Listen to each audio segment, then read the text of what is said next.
Hello everyone, I welcome you all to this course Mastering AI and Prompt Engineering, a deep dive into ChatGPT. So in this course, we'll be learning how ChatGPT generates responses and how we can prompt ChatGPT. The meaning of prompt is like how we have to ask ChatGPT so that it gets an answer that is desired. This prompt engineering isn't taught in colleges yet, but here you are. In this course, you will be learning everything about prompt engineering and some things about AI. So whether you are a working professional, whether you are a student, whether you run your own business, whether you are concerned about your health, whether you want to increase your productivity, or you need it for personal development, ChatGPT can help you in many ways. But the sad reality of today's world is that people don't know how to use ChatGPT. So we will be learning in this course how we can prompt ChatGPT and what are the different versions of ChatGPT, what all ChatGPT can do. For example, if you ask ChatGPT to prepare a diet chart of 2000 calories and it should contain 150 grams of protein, it will create a diet chart for you. People don't know you can do a lot of stuff to launch, from launching your business to your health to your personal development. ChatGPT can be very useful. So in this course we'll be learning how we can maximize the use of ChatGPT and use ChatGPT at its full potential so that we could get the best results. So I wish you luck and let's begin the course. So let us now begin our course. The section 1 of this course will be how does AI work. So in this section, we'll be learning how does AI work and basically how ChatGPT works. If we put a prompt to ChatGPT, how does ChatGPT gives us a response, how does it generates a response, and what is artificial intelligence, how does artificial intelligence work. See, ChatGPT is just a model of AI. It is just a one. There are a lot of AI tools that are in the market and I'll be telling you some of the tools so that you can make the use of it. Now in this section we have to learn how does AI work. So you might find this section a little bit boring, but it is important. We need to learn what is AI, was the history of AI, what are the types of AI, what are the neural networks, and on what language, how ChatGPT is made and how it generates response, so that if we prompt in future, we'll be able to prompt it better. We'll have a clear understanding, a clear visualization, the thing, conceptual clarity, you'll have it all. So let us now begin with the first lecture of this section, how does AI work. In this lecture we'll be learning what are the neural networks and architecture of AI. So AI, the full form of AI is artificial intelligence. Now why it is artificial intelligence? You see, which is the smartest animal? Human is the smartest animal because of the brain. And what does brain consist of? So brain consists of neurons, the human brain, and the neuron has two ends. One end is input and another end is output. So it receives some signal and it has to also give an output, some signals, so that some action would be taken further. Now what happens in a human brain? Every neuron is connected to another neuron in some or the other way. It may have a path, it may have certain kind of architecture so that every neuron is connected to it. It has a path so that it can send its message to a particular other neuron. So artificial intelligence is also made on the structure of like our brain. So a neural network is made in AI and we have to learn its architecture. So let us now begin neural network. So let us understand what are neural network. And in this course we'll be using a ChatGPT a lot so that you'll be able to know how to use ChatGPT in daily life. We'll be learning prompt engineering from ChatGPT, how to prompt, and what are the other, I'll also tell you what are the other AI tools from which you can generate a prompt to give it to another AI tool. So there's a lot to do. So let us now begin with neural networks.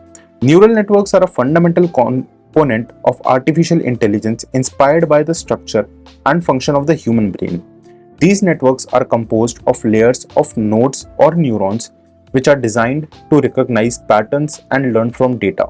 As I told you, artificial intelligence is made on the concept of human brain, because artificial intelligence is designed such that it should be able to handle complex tasks like our human brain can handle complex tasks. So AI should be able to handle complex tasks. Now let us learn the key components of a neural network. So the first key component is neurons. These are the basic units that receive input, process it, and pass the output to the next layer. Each neuron performs a mathematical operation on its input. We'll be also seeing a little bit of diagram in a couple of minutes. Now, what are weights? Weights are the parameters within the network that are adjusted during training to minimize error. Weights determine the strength of the connection between neurons. So these are the weights. These are basically the parameters within the network. These are used so that error should be minimized. So they determine what is the strength between different neurons. If one neuron is connected to another neuron, what is the strength between them? Now there are some biases. There are some additional parameters in neurons that help the model to make adjustments and improve accuracy. A little bit of change, a little bit of if the accuracy is deviated from its original point, so changing it a little bit and giving the desired result, giving the best result. So these are known as biases. Now, what are activation functions? Functions apply to the output of a neuron to introduce non-linearity into the model, allowing it to learn complex patterns. Common activation functions include rectified linear unit, sigmoid, tan H, etc. etc. So, as I told you, artificial intelligence is able to handle complex problems. So, to learn complex patterns, it has some activation functions. Now let us move forward to layers of a neural network. There will be some component in this theory part. So basically the first section of this course will be all theory. From second section we'll be seeing all the practical implementation of this course of prompt engineering. So as I told you, you might find it a little bit boring, but it's important to learn. And from second section onwards, we'll be using ChatGPT directly, and we'll be seeing the real life implementation. Now let us move forward to layers of a neural network. So there are three types of layers: input layer, hidden layer, and output layer. So the input layer is the first layer that receives input data directly. The number of neurons in this layer corresponds to the number of features in the input data. Now comes the hidden layer. Hidden layer, immediate layers where the processing of data occurs. These layers can have multiple neurons and multiple layers, which is why deep neural networks are often referred to as having depth. Now the output layer, the final layer that produces the output of the network. The number of neurons in this layer corresponds to the number of output classes or the nature of the prediction task. Now let us see the diagram of these layers. So these are the input layers. When a user enters some input, so these are the input layers. Now each neuron is connected to another neuron some or the other way. So now these are hidden layers. Each neuron performs some mathematical operation at every place. So it receives an input, it passes to another neuron. Now this receives an input, it does some mathematical operation. What further action is to be taken? Passing on instructions to other neuron. Now there are multiple hidden layers. So we don't have to do anything with the hidden layers. It only matters to us when we are building AI. If we are using AI, so we just need to focus on the input layer and the output layer. We input some data and we get some output. So output layer is the final layer where we get our answer, where we get our result, and input layer where we input our data. So this was the neural network, how it works. Now we need to understand what are the different neural network architectures, on what models neural network is made. So let us now learn some common neural network architecture. Now the most common of this is feed forward neural network, also known as FNN. So the structure of this is the information flows in one direction from the input layer through hidden layers to the output layer. So the structure is designed such that it moves in one direction. Now the application for this is used for tasks like image classification and regression. So making AI tools which will require us to do image classification and regression of it, we can use feed forward neural networks there. So there are different kind of AI tools and different AI softwares. So different neural network architecture is followed in a particular AI, whether it is for a photograph, whether it is for a videograph, or it may be for a text, it may be for text to speech. So voice, photo, video, text, a lot of things combined. So you can see the structure over here. We put 4 inputs here, and this is the input layer. These are the like hidden layers, and then some mathematical operation is done. The information is passed on to the next neuron, and then a single output we get. So it moves in one direction. It will not have 4 outputs, it will move in one direction.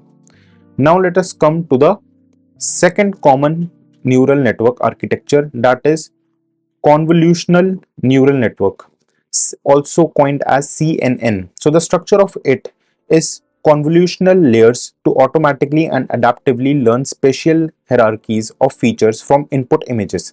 So what we have to input here, we have to input the image. Now the application of this is predominantly used in image and video recognition and processing. So if we are building an AI tool that requires us to do image and video recognition, we will have to use convolutional neural network, CNN. Now let us move forward. Recurrent neural network, RNN. So neurons have connections that loop back to themselves, enabling the network to maintain a memory of previous inputs. The application of it, recurrent neural networks, RNN. So the application is effective for sequential data tasks like language modeling and time series prediction. We have the new version of ChatGPT, that is ChatGPT 4.0, that works for real-time data. It has limited number of prompts, but as ChatGPT 3.5 doesn't offer us real-time analysis, but ChatGPT 4.0. So in future we'll be also learning what are the different versions of ChatGPT and how you can maximize the use of it and how you can learn it. Now let us see long short term memory network, that is also coined as LSTM. So the structure of long short term memory network is a special kind of RNN. So we have studied RNN. In RNN, neurons have connection that loop back to themselves. Now for storing memory, RNN is used, and this long short term memory network is a type of RNN. It is a special kind of RNN capable of learning long-term dependencies with a gating mechanism. The application for ISK is in using for tasks that require learning from long-term dependencies such as speech recognition and language translation. So if we use Google Translator or any other of the translator, so this kind of neural network is present in it. Now let us come forward to transformer networks. The structure is that it relies on self-attention mechanism to handle dependencies between input and output without using recurrent layers. So it doesn't use recurrent layers, it has a self-attention mechanism. We'll be learning in the next few lectures what is self-attention mechanism. Now the application of ISK is particularly powerful for NLP task. Now NLP, we have a special dedicated lecture for NLP. We'll be learning NLP there. Now the architecture behind models like BERT, GPT-3, GPT-4. So the ChatGPT is based on transformer network. We have studied different kind of neural networks and their architecture. How does the architecture of neural network is there. Now in this ChatGPT 3 and 4 and 4.0 transformer network, all these GPTs are made on transformer network or transformer neural network. Now how to train neural network. So there are different ways to train neural network. We have to train neural network so that it gives us the best result. Now these are of different kinds. How to train it? We can do forward propagation. Input data passes through the network and output is calculated. So this is one of the forward propagation. Now loss function, a function that measures the difference between the predicted output and the actual output. Common loss functions include mean squared error for regression task and cross entropy loss for classification task. Now comes our backward propagation, backpropagation, the process of adjusting weights by calculating the gradient of the loss function with respect to each weight and bias. This is done by using the chain rule of calculus. If you have learned differentiation or integration, you must have learned there how chain rule works. So that is completely a mathematical topic. We won't be discussing it here. The next is optimization algorithms. So methods like stochastic gradient descent, SGD, ADAM, or RMS prop are used to update weights iteratively to minimize the loss. We discussed weight is a parameter in the functioning of AI. So optimizing algorithm by maintaining weights to minimize the loss, to minimize the error that we get. Now there are some regularization techniques. We'll also skip some of the unimportant data. We'll just go through a reading, basically understand it, but not in depth. This course is basically made so that you'll be able to learn prompt engineering. This is not some school or university course that you have to give an exam and you have to pass. This is for your knowledge so that you live a better life. Exactly. With ChatGPT, you can, make things so easy. Your daily school homework, your office work, or maybe you want to learn anything fast. So you'll be able to learn everything through this course. Now, what are the examples of neural network? So for image recognition, CNN is used. Natural language processing, NLP, transformers are used for tasks like translation, sentiment analysis, text generation. For speech recognition, long short-term memories and RNNs, recurrent neural network, as we discussed in their application, it is used. Now, autonomous vehicles, as we know, the biggest player in the market, Tesla has autonomous vehicles. It has artificial intelligence and it lets drive the car on its own. So neural networks process sensor data to make driving decisions. So this is also one kind of neural network. In healthcare also, AI models assisting in diagnosing diseases from medical images and predicting patient outcomes. So in healthcare, AI models are also used for diagnosing some diseases. There are a lot of machinery and techniques where neural networks are used, and when neural networks are used, so AI is used in healthcare also.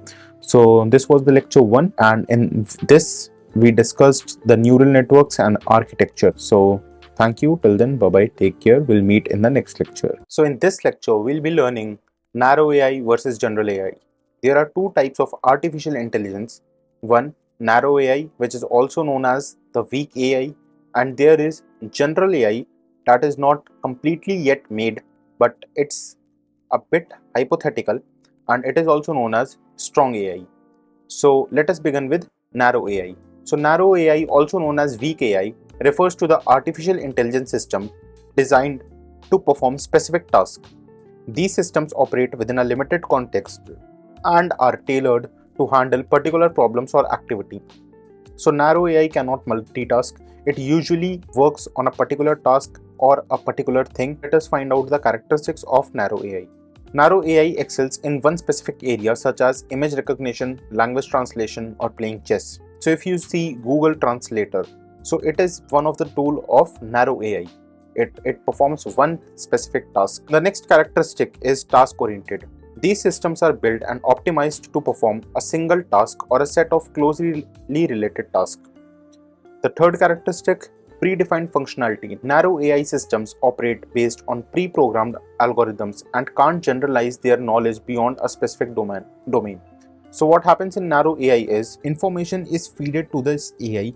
It cannot learn on its own. So it has some pre-programmed algorithms and it cannot generalize beyond their specific domain. So it will do what it is told to do. It cannot learn new things and it cannot perform different functions or multitask. It also lacks self-awareness. Narrow AI doesn't possess consciousness or self-awareness. It functions based on its programming without understanding the underlying concepts. Learning and adaptation. While some narrow AI systems can learn and improve from data, example machine learning models, their learning is constrained to specialized domain. So what we feed to the narrow AI, usually what happens, it doesn't learn further on its own. The expertise of the narrow AI will be in that particular field only. Whereas some machine learning models, they can learn and improve from the data. Now let us see what are the examples of narrow AI. So narrow AI, so the first example is voice assistant. Siri from Apple, Alexa from Amazon, Google's Google Assistant. They can perform tasks like setting reminders, playing music, or providing weather updates, recommendation systems also. Netflix and Amazon, they use AI to recommend you movies, shows, or products based on user preference and behavior. So what happens if someone likes a genre drama, Hollywood drama movies? So Netflix will use AI to recommend same kind of movies to the particular person. Now, image recognition. AI models like those used in Google Photos can identify and categorize objects and people in images. Google Photos, also Google Lens. You click a picture of something and it will show you results on the web of the particular product of a particular person. In Google Photos, if you have a group, you can just pick out your friend and you'll get all the photos of your friend. So this is how narrow AI works. It is also used in game playing. AI systems like AlphaGo are designed to master and excel at specific games, often outperforming human experts. So for example, if you are playing chess on your mobile, so what happens is that if you are playing a single player, the other player will be computer when you'll be playing. So what will happen? The computer will make such moves so that it wants you to lose. Obviously, in some games you can select the difficulty, easy, medium, hard, or expert level. But it is designed in such a way that it will try to win on its own. So in game playing, narrow AI is also used. Some other games are also available. Now comes the general AI, strong AI. General AI, also known as strong AI, refers to the artificial intelligence systems with the ability to understand, learn, and apply intelligence across a wide range of tasks at a level comparable to human intelligence. These systems are hypothetical as of now and remain a goal for future AI research. So we don't have a particular, a particular software, a particular app which we could term it as it is general AI, it is the a strong AI, it can do everything on its own. Till date, we don't have such a tool that we can refer it to as general AI. Obviously, there are very fantastic AI tools which can perform a lot of functions beyond our imagination, but according to some scientists and researchers, it is not yet their general AI. Now let us see the characteristics. The general AI, or also known as the strong AI, it is versatile and flexible. General AI can perform any intellectual task that a human being can across various domains and contexts. It is also, autonomous learning from previous experiences and adapting to new situations without any human intervention. If it makes a mistake and somebody corrects it, so it will learn from it, and without any human intervention it will update itself. So this is a very good tool. You always do not need to feed it. Now let us come to the next characteristic: self-aware and conscious. General AI would possess self-awareness and the ability to understand and process abstract concepts and emotions. If it can talk to you in a certain way if you tell how you feel emotionally. So it doesn't have emotions as it is a machine, it is a software, but it is being programmed such a way that it can communicate to you in the same emotions or in the emotions you want. Now generalization: able to apply knowledge learned in one area to solve problem in different unrelated areas. Taking information from one place and its application is in other place. So what will happen? It has learned something from somewhere and it will use that information and use that knowledge to apply it somewhere else also. So it is capable of doing a lot of things. Also, it will human cognitive abilities. General AI would exhibit cognitive functions such as reasoning, problem solving, planning, understanding natural language, and perceiving the environment. Now we know the computer works in a binary language. So what happens is that here we have then understanding natural language. So what is natural language? So we communicate to AI in our natural language. It could be English, Spanish, Hindi, anything, any of the language. So now what will happen is the natural language in which we talk to AI, but the computer doesn't work like that. Computer works in binary language, that is 0 or 1. So it has a code. Like for example, if you write 0100, this means 4. When we press 4 on our keyboard, so we see 4, but the computer somehow stores 4 in this way, 0 1 0 0. So the computer works on a binary language. Now what happens is that, let us take some example. You can also give hypothetical scenarios to AI. No true general AI exists as of now. Now let us see some hypothetical scenarios. As of now, no true general AI exists. It is a theoretical construct that represents the ultimate goal of AI research. There are movies made in 2001, A Space Odyssey, and some movies like Her, some science fiction movies where AI is shown. So the current status and challenges are technical complexities, ethical consideration, research focus. So these are the current challenges, so that why strong AI or general AI is not being able to build, but soon it will be there in the very near future. Now what is the summary? The summary is that narrow AI specialized systems are designed to perform specific tasks efficiently, lacking generalization capabilities. General AI, it is still a theoretical concept of AI with human-like cognitive abilities capable of understanding, learning, and applying knowledge across a wide range of tasks. This was general narrow AI versus general AI. So these were the two types of AI. And for this video, that's it. I'll meet you in the next video. In this lecture, we'll be learning what is NLP and what are LLMs. So let us first begin with NLP. We have already discussed NLP in the first lecture. I told you that we have a dedicated lecture for this. So in this video, NLP, natural language processing, NLP, natural language processing is a field of artificial intelligence that focuses on the interaction between computers and humans through natural language. The goal of NLP is to enable computers to understand, interpret, and generate human language in a way that is both meaningful and useful. So what happens is that uh, we talk in English. As I told you, computer works in a binary language, and we use a language like English, Spanish, Hindi, or some Japanese, some language like that. So it is a natural language processing. It is a field in artificial intelligence. We search for something, so we say we search this at Google. But if we ask ChatGPT something, so I'll call this, we prompt ChatGPT. Like for example, give me a list of 10 Indian fruits. So what will happen in this statement? I'm not searching anything on Google. Now, if I put this statement on ChatGPT, then it means I'm giving a prompt to ChatGPT, right?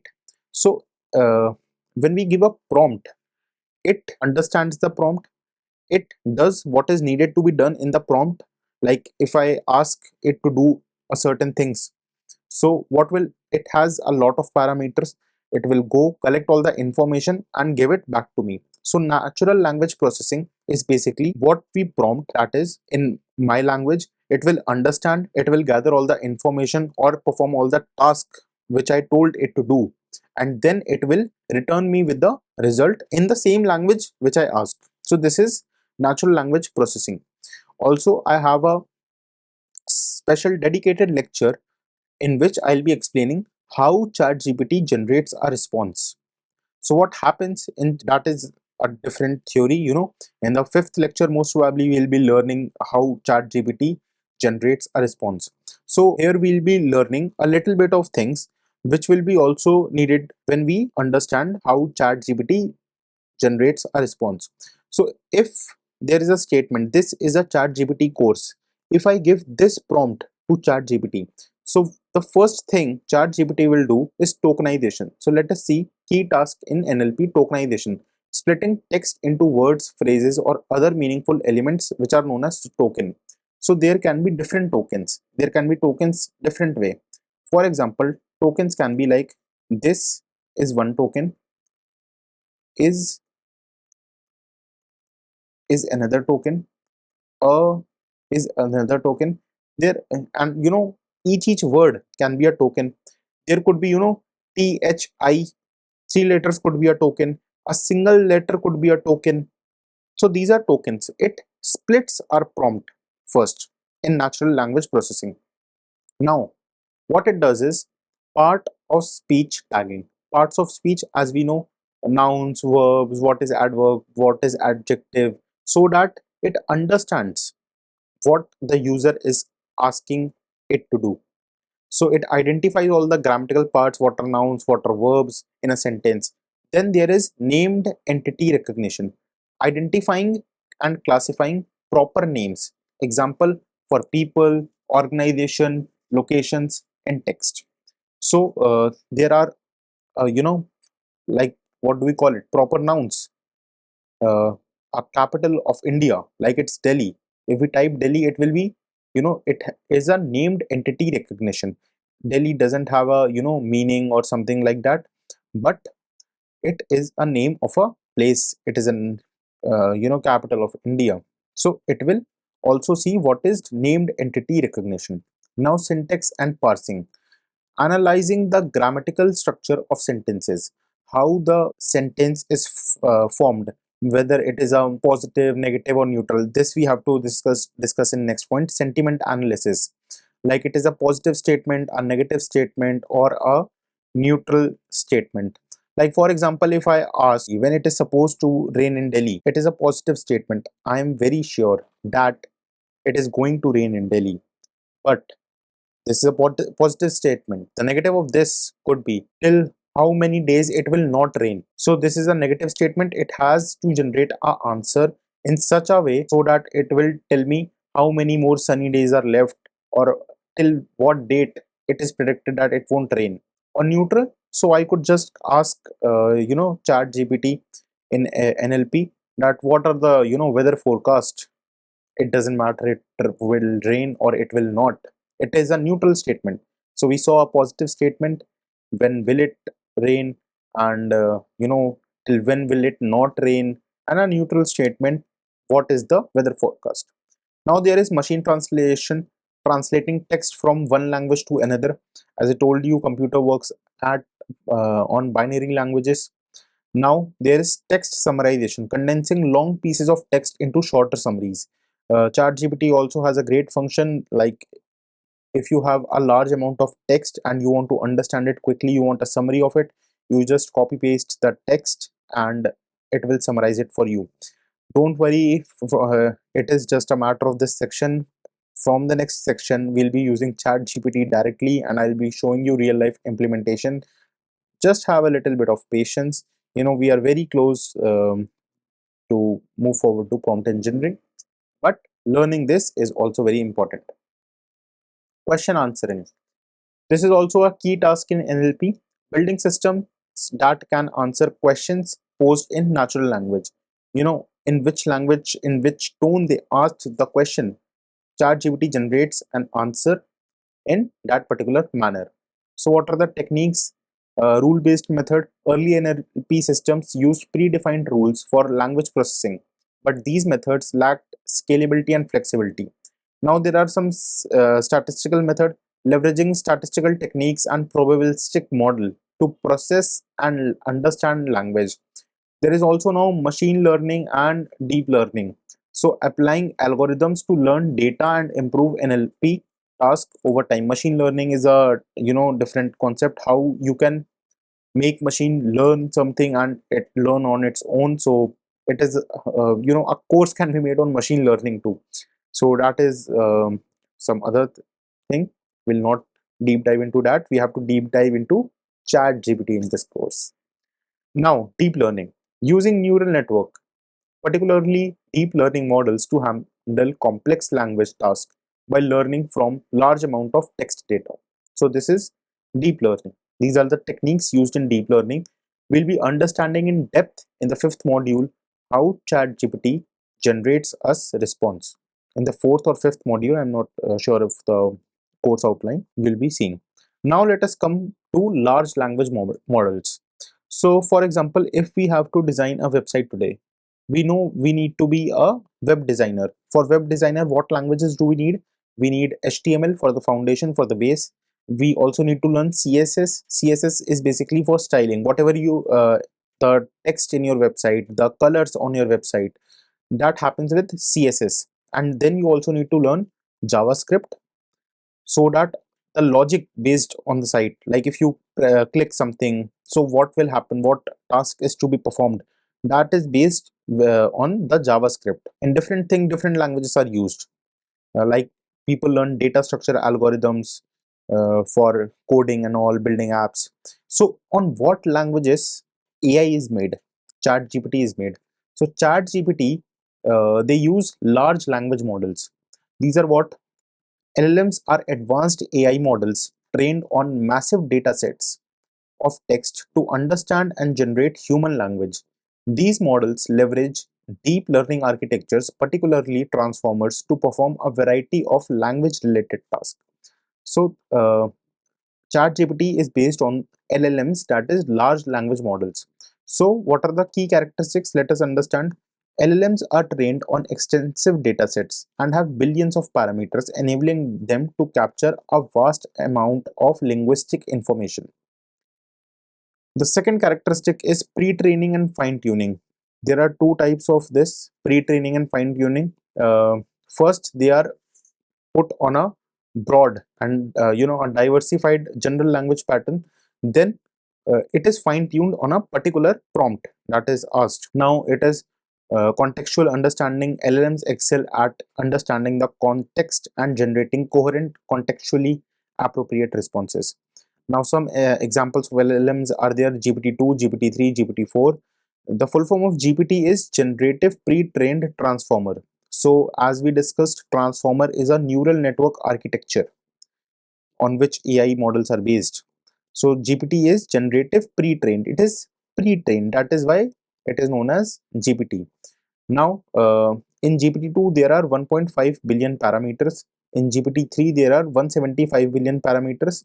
And in GPT-4, there are more parameters and it has, improved accuracy. We also have a dedicated lecture about what are the different versions of GPT. And these parameters will be just marked here, and we'll be learning this in the lecture how ChatGPT gives us responses. So there are a lot of parameters, like for example, I have explained you how ChatGPT generates a response. So first, tokenization happens. In tokenization, there is a prompt. There can be multiple sentences or there could be a single sentence. In that, tokens are produced. So what happens if there is a sentence?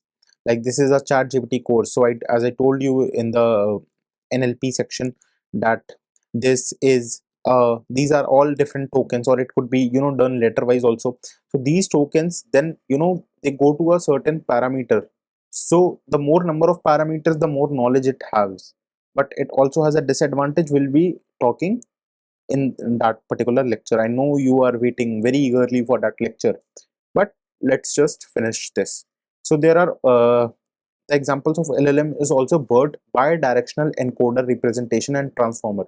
So when we code something, so what usually happens is that the code is read left to right, but in this LLMs, all the text can be read left to right and right to left, to answer questions. Now the one is T5, text to text transfer transformer, converts all NLP tasks into a text to text format, unifying the process of handling different tasks. We also have XLNet. Now let us see what are the capabilities of LLM's text generation, creating a human-like text based on prompts, useful for content creation, chatbots, storytelling. If you write ChatGPT to write a story, and you'll name the characters, and this should be the theme of the story. Whether you give a story outline, it will write it. ChatGPT can do a lot of things, a lot of things.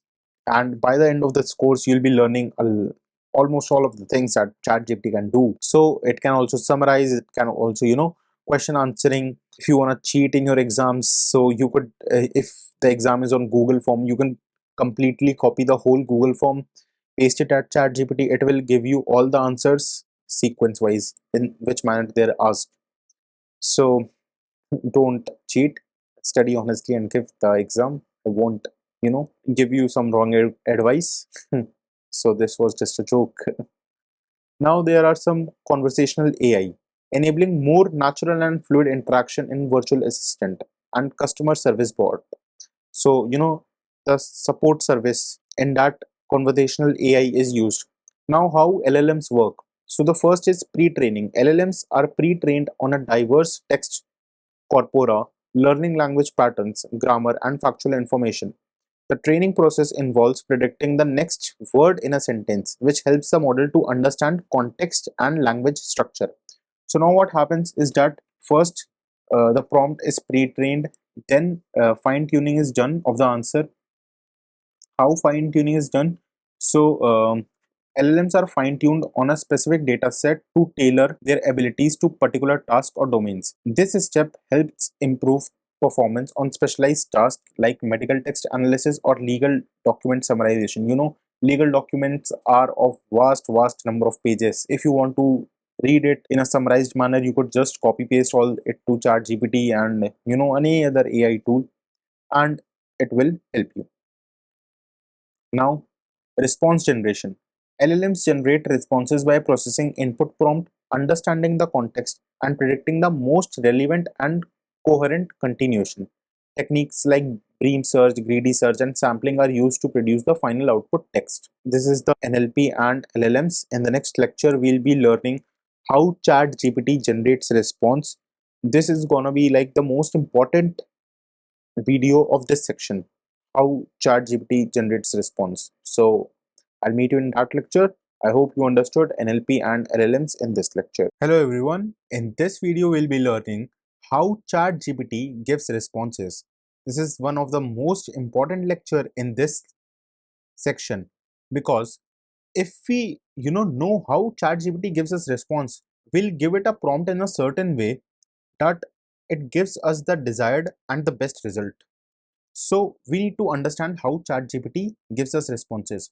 So in the previous lecture, we discussed how NLP works, natural language processing, and how tokenization happens, how pre-training happens, how fine-tuning happens. So that is all concept you needed to learn this.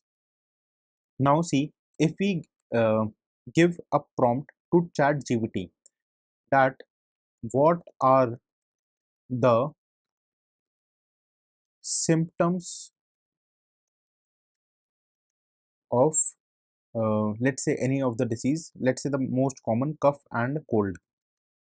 We all know what are the symptoms of this, but for example, if we give a prompt to this, by what do I mean by prompt? If you like say we search something on Google, but we don't search on ChatGPT, we give a prompt to ChatGPT because ChatGPT is just not a search engine. It could perform various tasks. So if we ask ChatGPT, what are the symptoms of cough and cold? So what is the first step that will happen? Uh, the first step that will happen is that using NLP, natural language processing, what will happen? The first step, tokenization will happen. ChatGPT will break it into tokens. Like what could be a token? ChatGPT and other AI tools, how they are designed, like in different cases, they take a token as a single word. In some cases, they take 3-4 letters as a token and next 3-4 characters as a token. In some cases, they take a single letter as a token, W, H, A, T. These are all different tokens. And usually, words are taken like this are the, symptoms.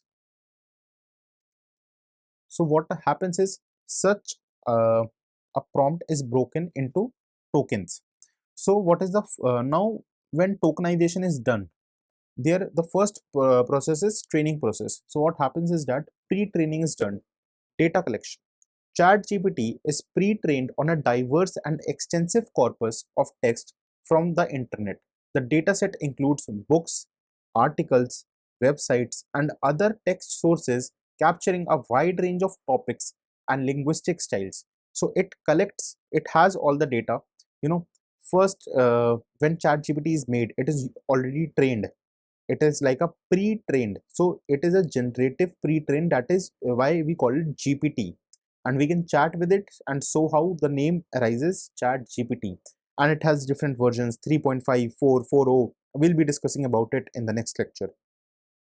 So what happens is that Chat GPT is pre-trained on a diverse and extensive corpus from the text. Now the objective of this is during pre-training to predict the next word in a sentence. This task is known as language model. Right, if I write what are the symptoms of, so it will predict the next word. Like for example, I'm asking for cancer, for any of the other disease. So it works like that. And grammar, facts about the world, and some online reasoning abilities. Now it is self-supervised learning. The model learns in a supervised manner, meaning it uses the text itself as a source of supervision without requiring label data. So first, pre-training is basically a very broad concept. If we ask anything, what are the symptoms of a particular disease? So first, in pre-training, what will happen? It will go to all the diseases. Like for example, it will think I'm asking symptoms for a disease. Now it will fine tune according to cough and cold. So after the pre-training, the model undergoes fine-tuning on a narrow data set, which is carefully curated and reviewed by humans. This data set includes examples of good behavior and instruction. Now again, supervised learning.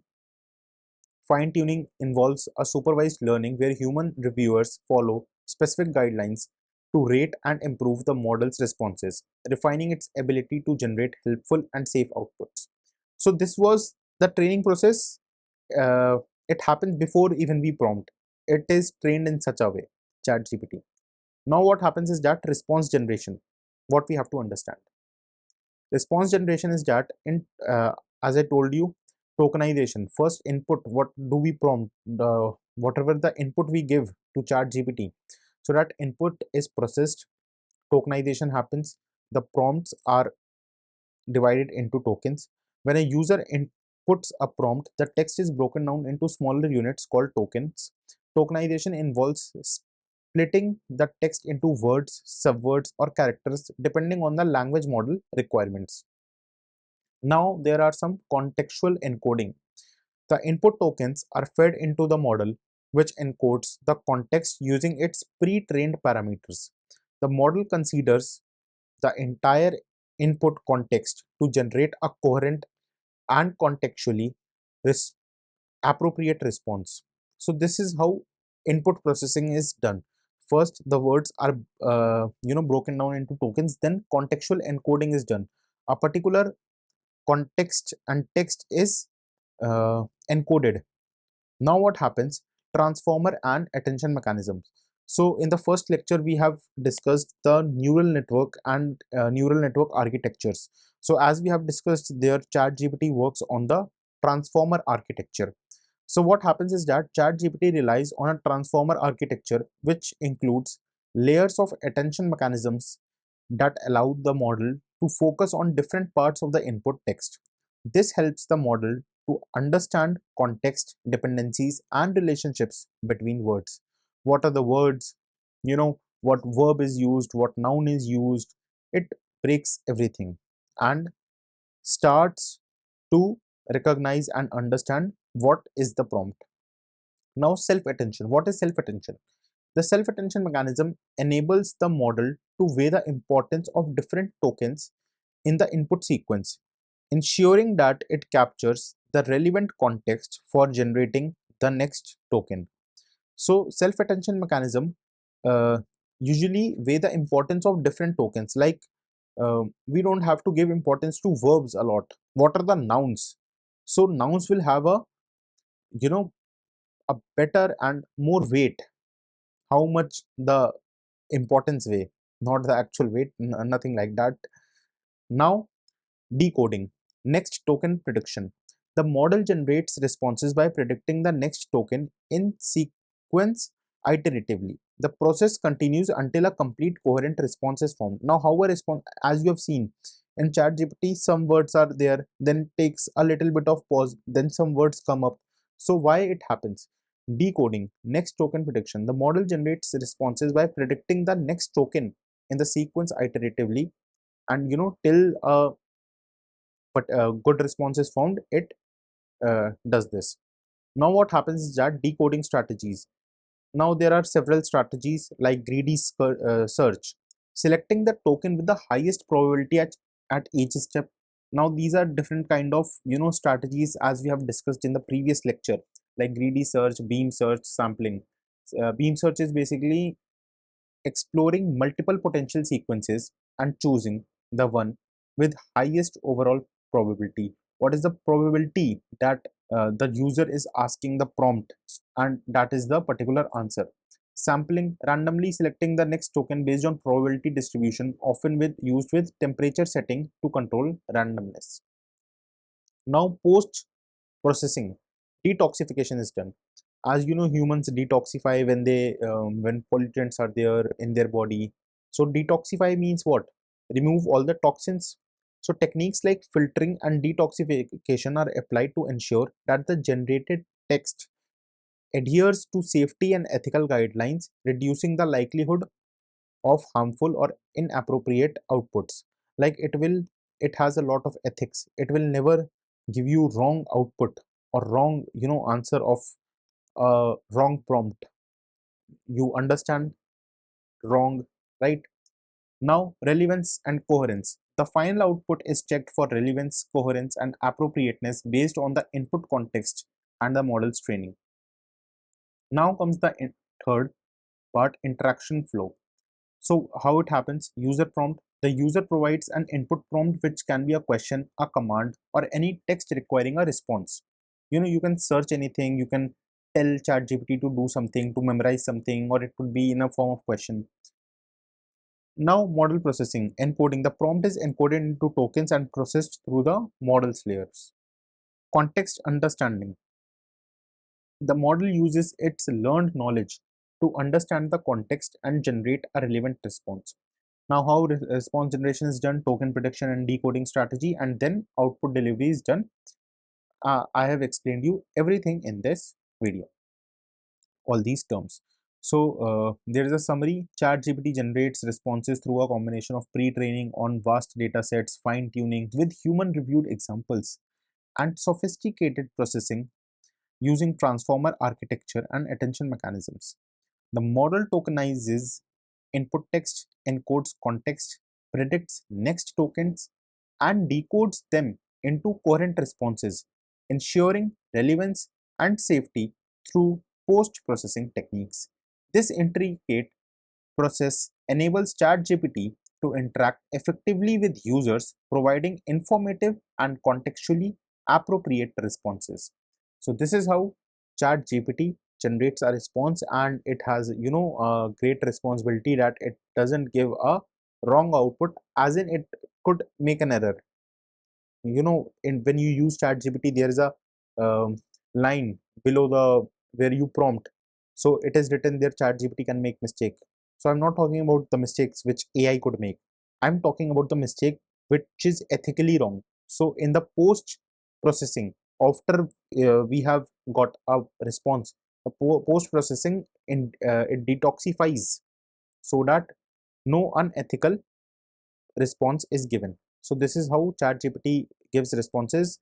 Let us revise. The training process is done beforehand, pre-training, fine-tuning, all the text. Then response generation, when we input something, tokenization is done. Then encodings is done. Embeddings are there. It has a lot of parameters. It will go to like different parameters as ChatGPT 3.5 as 175 billion parameters. So it will go to all the parameters and collect all the knowledge, all the data, and then it will decode. So this is how it works.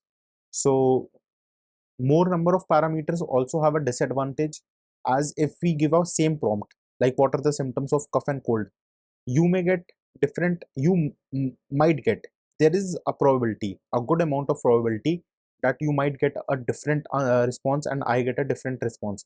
It may not be, it may be language wise different or a little bit different. Some points, some portion of the response would be different, but not everything. So this is how ChatGPT gives us responses. And so more number of parameters also have some advantages, that like you could ask it anything, it has more number of parameters. But it also has some disadvantage if the token that is being embedded, if the embedding is done wrong, and in the vector 3D model, if it reaches a wrong place, then it might be a problem. So everything has pros and cons. So this is how chat gpt gives us a response. We'll be covering one more lecture in this section. like what are the different versions of ChatGPT and what it all offers. And then finally, we'll be moving to prompt engineering, what you all guys are waiting for. That's it for this lecture, and I'll meet you in the next lecture. Now, in this lecture, we'll be learning what are the three different versions of ChatGPT. So there are three versions as of now: 3.5, 4, and 4.0. 4 is completely paid, and it has, a lot of features we'll be discussing in this. 4.0 is free, but it has limited number of prompts, and ChatGPT 3.5, it is completely free and with unlimited number of prompts.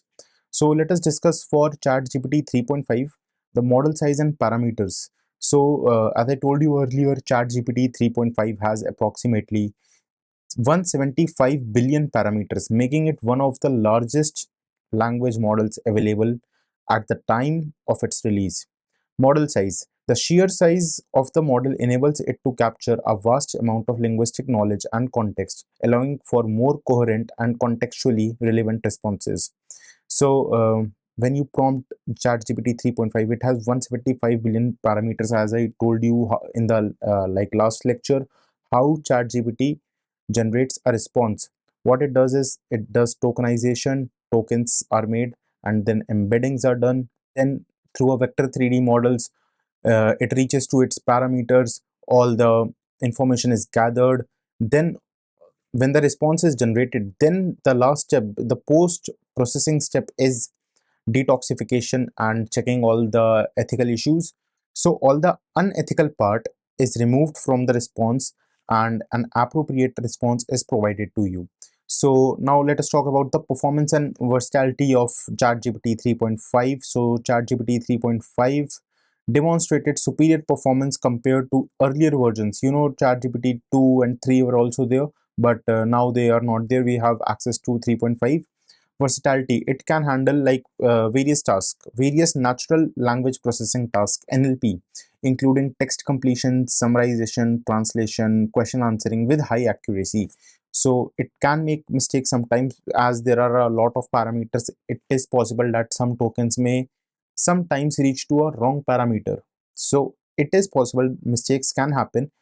Even if you see like chat gpt, here you can see it is written ChatGPT can make mistakes, check important info. So don't completely rely on factual or very important information, or like you can't take prescription from ChatGPT. You need to go to a doctor. So now talking about contextual understanding, enhanced contextual understanding.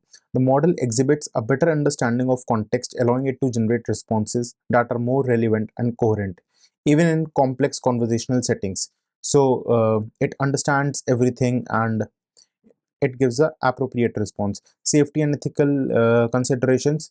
So the risk of generating harmful of or inappropriate content. These measures include filtering and detoxification techniques to ensure responsible AI usage, so that people don't leverage AI and a crime is being committed using ChatGPT. So it is made sure that ChatGPT will not be present in any of the unethical practices. Now let's come to ChatGPT 4. So ChatGPT 4 uh, increases the number of parameters, potentially exceeding 175 billion parameters that is available in the free model. And in this, you have to give approximately $20 per month. It's a subscription based. So the larger model size enhances its capacity to capture nuanced language patterns and improve performance across various language tasks. The performance and the accuracy is higher than ChatGPT 3.5. That's why it's paid. If they charge you for something, definitely they'll give you more service. And it can handle more complex tasks and with greater precision. If you ask something very minute details, it can get you that. Now, contextual adaptability. ChatGPT 4 demonstrates enhanced adaptability to different contexts and conversational styles, leading to more nuanced and contextually appropriate responses. Now, there are some fine tuning capabilities. As I told you, the ChatGPT is trained in two ways. First, pre-tuning is done, in which the tuning is done broadly. If like I gave you an example, give me symptoms of cough and cold. So when it will tokenize, give me symptoms of, it will think of some or the diseases. Then if I ask about cold and cough, then it will narrow down. So narrow downing all the is known as fine tuning capabilities. Fine tuning efficiency. ChatGPT 4 offers improved fine tuning capabilities, allowing for more efficient adaptation to specific task or domain. This enables users to tailor the model to their specific needs more effectively. So this is the ChatGPT 4. And now coming to ChatGPT 4o optimized efficiency and resource optimization. So it is for efficiency and aiming to deliver comparable or improved performance while utilizing fewer computational resources. It it doesn't utilize more computational resources, but it is better than 3.5. The major upgrade in ChatGPT 4o is that it has a faster interface and making it more practical for real-time application. Real-time application. I can give you a like quick example right now. Uh, if you ask, let's say, let's ask ChatGPT, how is how Dow Jones is gonna open up on Monday. So basically, Dow Jones prediction for 27th May, Monday. So it is telling me that what will be looking further into market, there isn't a significant upward or downward pressure. So it may stay, the market may stay sideways. So it is a real time data. So pre-market trading data, slight positive movement up by 0.02%. This suggests a calm start for the index, reflecting to a neutral, slightly optimistic sentiment among traders. So you can see it does not, um, like unlike ChatGPT 3.5, it used to say that it can't give real-time analysis. But ChatGPT 4o, the major upgrade of this ChatGPT 4o is that you can like ask for the stock market how is it going to perform. So it told us it's neither gonna be like too bullish or neither gonna be too bearish. So this is how it works, and I just gave you a small example. Now coming to ChatGPT 4.4o, reduced environmental impact, energy efficiency.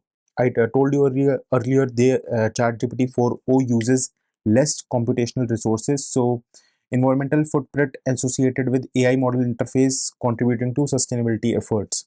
Lower cost, and since the computational cost is low, so it operates at a lower cost, making it more accessible for organization with budget constraints. And some are trade-offs and performance, balancing efficiency and performance. While ChatGPT 4o prioritizes efficiency, there may be slight trade-offs in terms of absolute performance compared to the full-scale ChatGPT 4 model. However, these trade-offs are carefully balanced to ensure that the optimized model maintains high-quality outputs. So output should be great. It may be comparable to ChatGPT 4, but not exactly ChatGPT 4. Now coming to practical applications, real-world deployment, ChatGPT 4 is well suited for deployment in real-world applications where efficiency, speed, and cost effectiveness are paramount, such as customer service chatbots, virtual assistant, and text-based recommendation systems. These all, help you can do with the help of ChatGPT 4o. So, if we want a summary of this, so ChatGPT 3.5 represents a significant advancement in performance and versatility compared to earlier versions, with improved contextual understanding and safety measures, right? And ChatGPT 4 builds upon the strength of ChatGPT 3.5, offering larger model sizes and enhanced performance and adaptability to complex tasks and context. Now coming to ChatGPT 4o, that is optimized. It focuses on efficiency and resource optimization. ChatGPT 4 is the best. but it has a lot of computational cost. So in for O means optimized here. So the computational overhead is reduced and environmental impact is also low, so making the model more sustainable. So this was it. We have learned all the theory of AI, what are the types of AI, how AI works, how ChatGPT generates response, narrow AI versus general AI, NLP, LLMs, and everything about not everything, but a lot about AI. Just to make sure, while we learn prompt engineering, it will be good for us that we know the basics and the structure of AI. Now we'll begin the main part of the course, that is prompt engineering. So the course is designed such that even if a student takes up this course, so I'll tell how the student can maximize the use of ChatGPT, how to learn anything fast, how to prepare for his or her exams.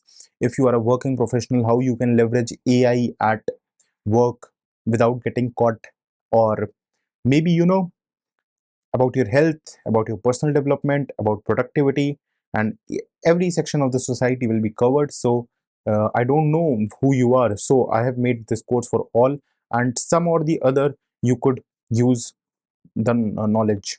So in this we have completed this section. Now we'll move to next section, that is what are prompts. So till then, bye bye and take care. Welcome to the section 2 of the course. In this lecture, we'll be learning importance of prompts. So in this lecture, we'll be learning what are prompts. So basically, we should know when we search on something on Google, we say we searched something on Google. Google is a search engine. But whenever we write a statement in ChatGPT, like over here, so this anything I write over here is known as prompt, right? So what happens is anything if I write, like for example, if I say what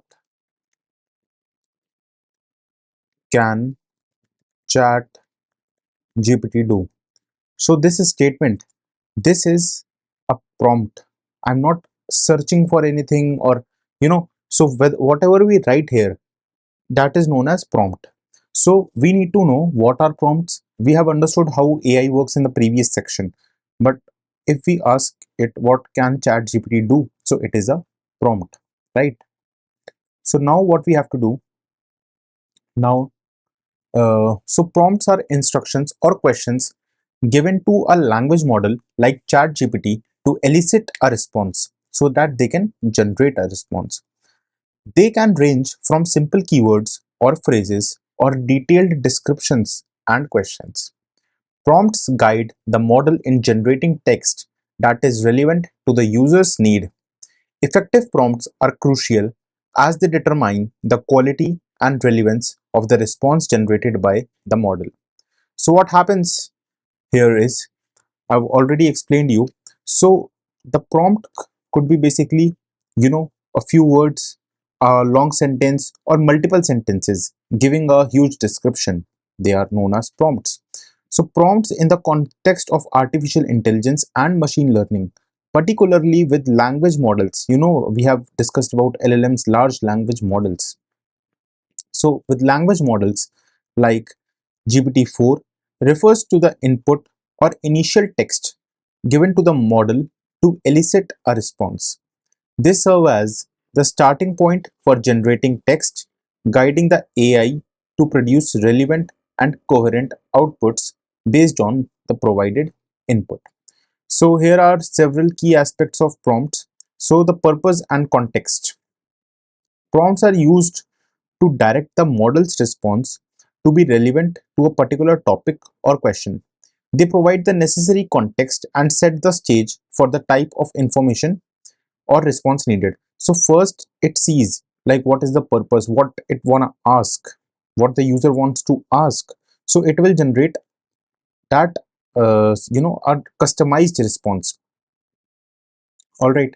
Now let's move forward to the structure. Prompts can vary in complexity from a single word or phrase to a detailed paragraph. The structure of a prompt can significantly influence the quality and relevance of the AI's output. You can even search for a single word and it will give you result, and you can write a detailed paragraph and you can ask it to summarize it, or ask anything. So prompt has a long range, shortest and longest. You can either put a word or you can put a bunch of sentences. Now the applications of prompts. Question answering. Users can input a question as a prompt to get a specific answer. You can ask as a question like, where is Taj Mahal? It will tell you it is in Agra, Uttar Pradesh, India, right? Agra is the name of the city and Uttar Pradesh is the name of the state and India is the name of the country. So it will give you exact location. For content generation, prompts can be used to generate creative content like stories, poems, or articles. Programming assistance. Coders use prompts to get code snippets or debugging help. For example, if you are a coder and your output is not coming, there's something wrong with the code. So what you'll do, you'll just copy the code, paste the code, ChatGPT, and ask what's the mistake. ChatGPT will tell you what's the mistake. It will basically debug your code. Now, coming to conversational agents. In chatbots, prompts are the basis for interactive conversations. You can talk with it. You can create a chatbot using ChatGPT's API. You can feed a certain information. If the user asks something, this, that, answer this, do this. So these can be done using prompts. Now coming to effectiveness. The effectiveness of a prompt depends on its clarity and specificity. A well-crafted prompt can lead to more accurate and relevant responses. For example, tell me about the causes of the World War II is more effective than tell me about war, because it provides a clear direction. If you write tell me about war, so it may tell you about any war, but if you are specific about it, tell me about the causes of World War II, so it will primarily focus on the causes of World War II. For example, explain the theory of relativity. Now we are seeing how a common man who doesn't know prompt engineering asks ChatGPT, whereas a smart guy asks ChatGPT. So he will ask, see, if a normal person asks, explain the theory of relativity, let us check what ChatGPT will give us the response. So actually ChatGPT 4.0 is working right now, optimized one, but it has a limited number of prompts. So, and it has some time limit. So it has explained me theory of relativity, what is special relativity. It was developed by Albert Einstein, special relativity and general relativity, principles of relativity. Okay. It has given me, and it has given me summary, and it has also given me some, more sources where I can visit and read everything. Now, let us see how a smart guy asks ChatGPT. So he'll ask, provide an overview of the theory of relativity, including its significance in modern physics and its impact on our understanding of space and time. So if you don't know, theory of relativity talks about uh, time and space. So in this special relativity, general relativity, it has told us both. Now, significance. When we you had used a prompt such as explain the theory of relativity, such a dead prompt, it doesn't tell us the significance, what are the applications. But if we ask it correctly, significance and impact of understanding, so first it has explained the same thing, the special relativity and general relativity.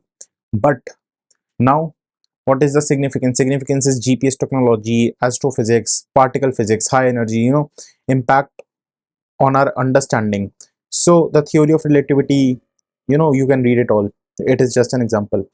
For example, you feel that this is not enough data which you want, or not enough content.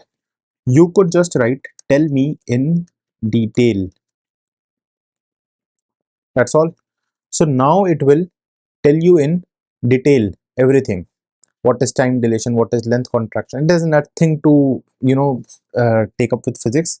This is just an example. Now the significance, the GPS technology, cosmology, astrophysics, it is being explained, right? And if you want to ask for a particular topic, you could search for that. So being smart is very necessary. Now let us see some more. Customization and tuning. Users can fine-tune prompts to get responses tailored to specific needs. For instance, adding constraints or specifying the format of the response.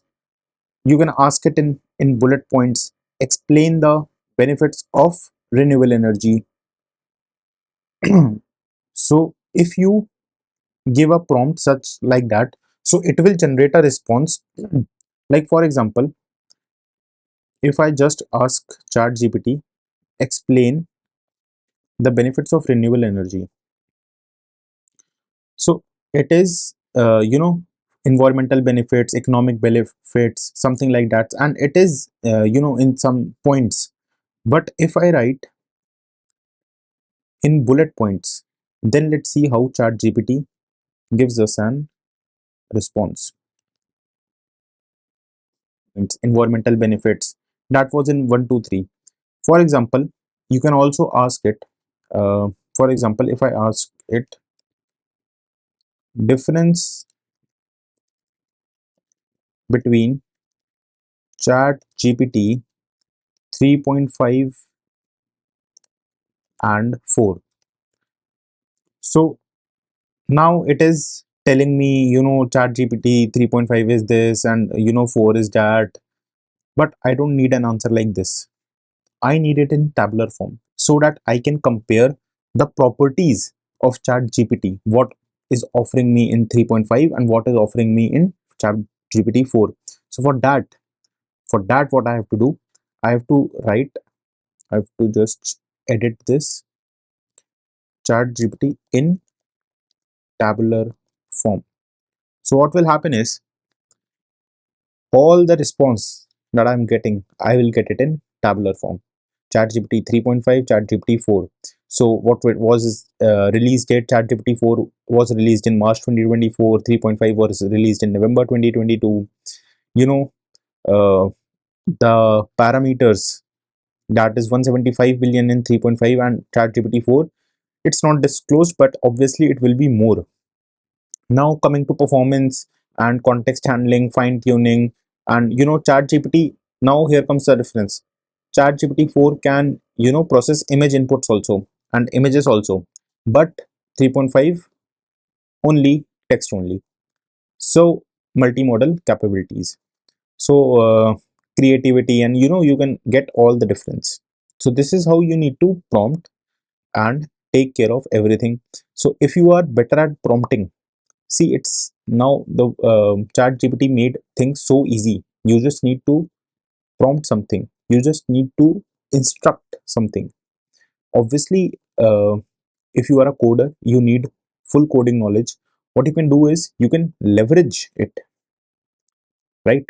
You can leverage it at work or in your own business or anything. If you don't have the knowledge of coding and you think chat gpt will create a website for you, it does create, it can create. I will teach you in one of the modules how you can create without if you don't know coding. But if coding is your profession, ChatGPT won't help you.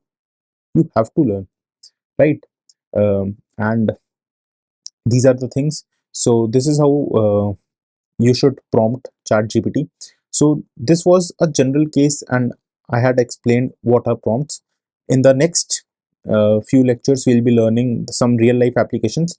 Then we'll make the course section wise, for education purpose, for business, and for healthcare, productivity, and a lot of things which will be useful for most of you. So thank you, and I'll meet you in the next lecture. Let us now learn some real life applications and some examples how we can use prompts for better results. So prompts have a wide array of applications in various real life scenarios. enhancing productivity, creativity, and problem solving capabilities. Here are some practical applications along with examples. So, for example, education. Now, if you need homework help, students can use prompts to get explanation of complex concepts or solve specific problems. For example, if you need explain the theory of relativity in simple terms. Theory of relativity is considered to be one of the most complex topics in physics. But if you ask it, what is explain the theory of relativity? So now can you understand how it would have taken? It would have broken this prompt into tokens, and then NLP happened, then embeddings happened. Now it has explained that special relativity proposed by Albert Einstein deals with the objects moving at constant speed. Principle of relativity, speed of light is constant, time dilation, length contraction. In simple terms, if you just give it a reading, you'll understand it, right?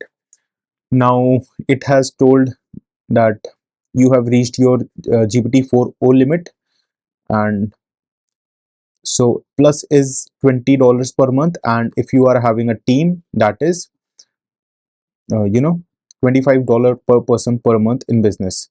So now, but I could switch to new chat. It says it right now it's almost 4 o'clock in the morning. It says the 4.0 will come back with some prompts at 7:27 a.m. So till then we can use 3.5. There is not much difference, and since all of you users, I expect that you'll use the free version, the 3.5 version, or the 4.0 version. So I'll explain you using the free version. If I tell you techniques using the 4 version and most of you are not purchasing it, then there's no point. If majority of you are using the 3.5 version, then it's worth explaining the 3.5, right? Now what you have to do, uh, now study guides, creating summaries and key points for efficient studying. For example, you are studying American Civil War. Now what happened? In exam, there will be a question that will ask to write the causes of American Civil War. So now what you have to do, summarize the main causes of the American Civil War. Just ask this to ChatGPT. So it American Civil War, slavery, economic difference, and all the points it has. So what you can do, you could just save this answer, right? If you want to write a long answer, you can ask ChatGPT to tell in detail. It will tell me this in detail. So what it will do it will see where it was telling just slavery as just a single line. Now here it has 3 points on slavery. So if you are writing a long answer, or if you want to you'll read a lot of thing and you'll retain like a bit of it, so you could ask always it in detail, right? If it misses out some important points or what actually happened, so it told us in detail. If you asked it to tell in brief, it would tell in brief. But if you want to go like very quick, now um, education, you could take any of the homework help or study guide through ChatGPT. Just you need to be smart enough, as I told you. What prompt are you using? Don't write just American Civil War. If you write American Civil War, it will give you a paragraph of American Civil War. Then you will have to read it and go through it. There's no point. In 21st century, you should exactly tell. You just need to prompt. Your whole hard work will be escaped. You just need to prompt, summarize the main causes of American Civil War, and it will give you. You just have to prompt, you just have to instruct. If you are getting a paragraph of American Civil War, then you are finding out the causes and you are then noting it down somewhere. There's no point. You are wasting your time. Be quick. This is how you can be quick. So in this education, you can work like that. We have a special section for education. We'll talk in detail about that. Now coming to write, this is just an overview. Writing and content creation. You could write blogs and articles. Writers can use prompt to generate their ideas or draft for their content. For example, write a blog post about the benefit of meditation. So what people used to do when ChatGPT wasn't there, they used to type the blog themselves. Obviously, blog is a unique thing. You shouldn't copy from it. Obviously, you can copy some data or facts, but people used to type it all, or people used to go to Google.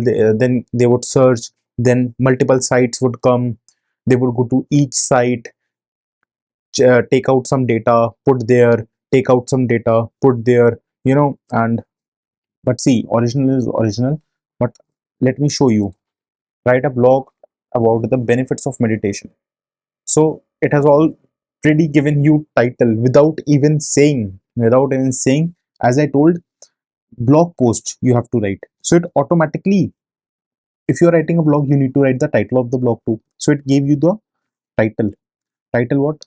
The transformative power of meditation, unlocking health, happiness, and inner peace. See, if you had to think of this, I don't know whether you are like have a great capabilities like an author or so. I don't know whether you are so creative or not, but if you are not, then ChatGPT is the best tool for you in any case.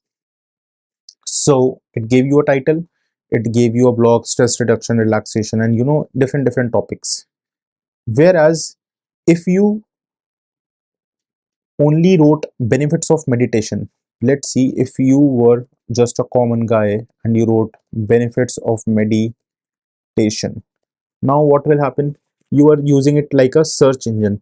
You will get some points, benefits. You don't know yet the title, how your blog should look, what should be the intro, how you should start the blog, how you should end the blog. Then you will take more time doing this. So I'm not saying that you shouldn't learn a skill. You should always learn a skill. Skill is the um, uppermost thing. Without skill you can't do anything. But if you have the skill, if you just prompt better, you could do all the tasks quickly. So this is how it works, right? So you just need to be careful. This is how it looks. I think black will be a little, let us choose light, right? So even the notes I have white background and text with black, so that it doesn't, some people might have strain with that, some people might have strain with white and black. It's just another that. So let us ask ChatGPT. What a great idea.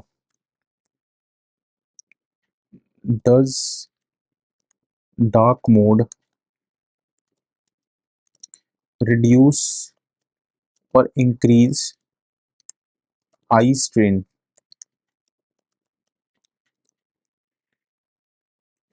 The effect of dark mode on eye strain. See, I told you some people get strain from white, some people get from black background. So I personally prefer, I used to be a dark mode guy all day, but now I use this light mode. uh, in some people, dark mode, because blue light is reduced, less contrast, sensitivity, minimized glare and reflections, personal preference. So dark mode may not be suitable for everyone or in all situations. So many people find light mode more comfortable. Earlier I used to find dark mode comfortable, but now I find light mode more comfortable. So any problem, you just ask Chat GPT. This is how you can work, right? This is how it works. Now creative writing. Authors can get help developing plots, characters, and many dialogues. Now, example, if you want to give a prompt, create a character profile for a detective in a mystery novel. Now, if you are stuck with some part of the idea, you can only ask that, right? Now, if some author wants a character profile for a detective in a mystery novel, so what it did, see, first it gave the name. As we told, it's a character. It also gave the age, that its age is 35. It gives the appearance, what is the background, what is the story, what will be the character skills and abilities, right? Now if I say change the age to 16 years, now what will happen? It changed the story, changed the background, changed the character, everything. everything it changed. And see, in a few seconds you have all the character you wished for. You weren't being able to think of it, so you can leverage it. Leveraging AI in the 21st century is great. Also, talking about business, personal development, health and wellness, learning and skill development, professional development, everyday task, so let us now come to business. If you run your business, what should be your approach? So marketing content, generating compelling marketing copy, social media post or email newsletter. For example, if you run a company and you have your social media page, you need to advertise daily on a regular basis, that for social media, so you can't keep someone, it will cost you a lot. So what you can do, what you can market by just using chat gpt. Write a social media post promoting our new eco-friendly product line, right? So you just need to be clear with the prompt. So see, using emojis, it wrote a post. Now you can put this on Instagram and Twitter or any of the social media, Facebook. And see, if you want to tell in more detail that we are making eco-friendly toothbrushes, just tell them eco-friendly. You could edit this eco-friendly toothbrushes. So just update it. Now it will give you a post about. Now you don't have, you just have to check if everything is correct or not. uh, if what your company says, or what your motto is, what kind of post you wanted, you could either correct it yourself, or you could. And if there are a lot of mistakes, not mistakes, basically a lot of things that you don't want, so what you can do, you could just tell ChatGPT to remove that type of content and add it according to yours, right? So in customer support, automating responses to customer inquiries. Provide a response for a customer asking about the return policy. So you just need to prompt it. Now it depends like what your company return policy are. So if you tell it our return policy is 7 days return, no questions asked. If this you could just tell your return policy, else how will it tell your return policy? So if we give this prompt, so if you have to write a message to your customer, so hi therefore now because I wrote eco-friendly toothbrush, so it has memory also, so it will think that you are talking about your toothbrush business. You are making eco-friendly toothbrushes, right? So this is how it works, and this is how you could use in marketing your business. Now coming to personal development, craft go you can do also do goal setting, crafting plans and setting achievable goals for personal growth. Now if you are bad at public speaking or not good at public speaking, help me create a plan to improve my public speaking skills. So what chat gpt will do, chat gpt will create a plan. It will tell you what should you do, right? Set clear goals, identify area for improvement, because every guy will have different problems at public speaking. Some might fumble, some might get nervous, some might get blank, or different problems are there for every different person. So it tells you, now if I ask it, give me a weekly plan. So weekly plan, it will give that day one you can set goal and assess current skills. Day two, study great speakers. Day three, practice deep breathing. And it is given in points what more should you do. Public, you could join a class, you could practice speaking in front of a mirror, record yourself speaking, seek feedback and adjust your approach. And throughout the week you should do all these things, right? Now coming back to more personal development, you could also get some motivational tips. Give me tips to stay motivated during a long-term project. So you could also, for your personal benefits, you could also use chat gpt not only for searching something. So if give me some tips to stay. So it will tell you set clear and achievable goals, create a visual representation of your progress, stay organized and prioritize your tasks, celebrate small wins, find inspiration, stay engaged, take breaks and practice self-care, stay flexible and adapt to challenges. So this is how it will tell you everything. Stay accountable and seek support, visualize success and stay positive. Remind yourself of why you started. You started this course for some reason, so make sure you complete it. So this is how you could do. Now coming to health and wellness, learning and skill development, professional development, everyday task, right?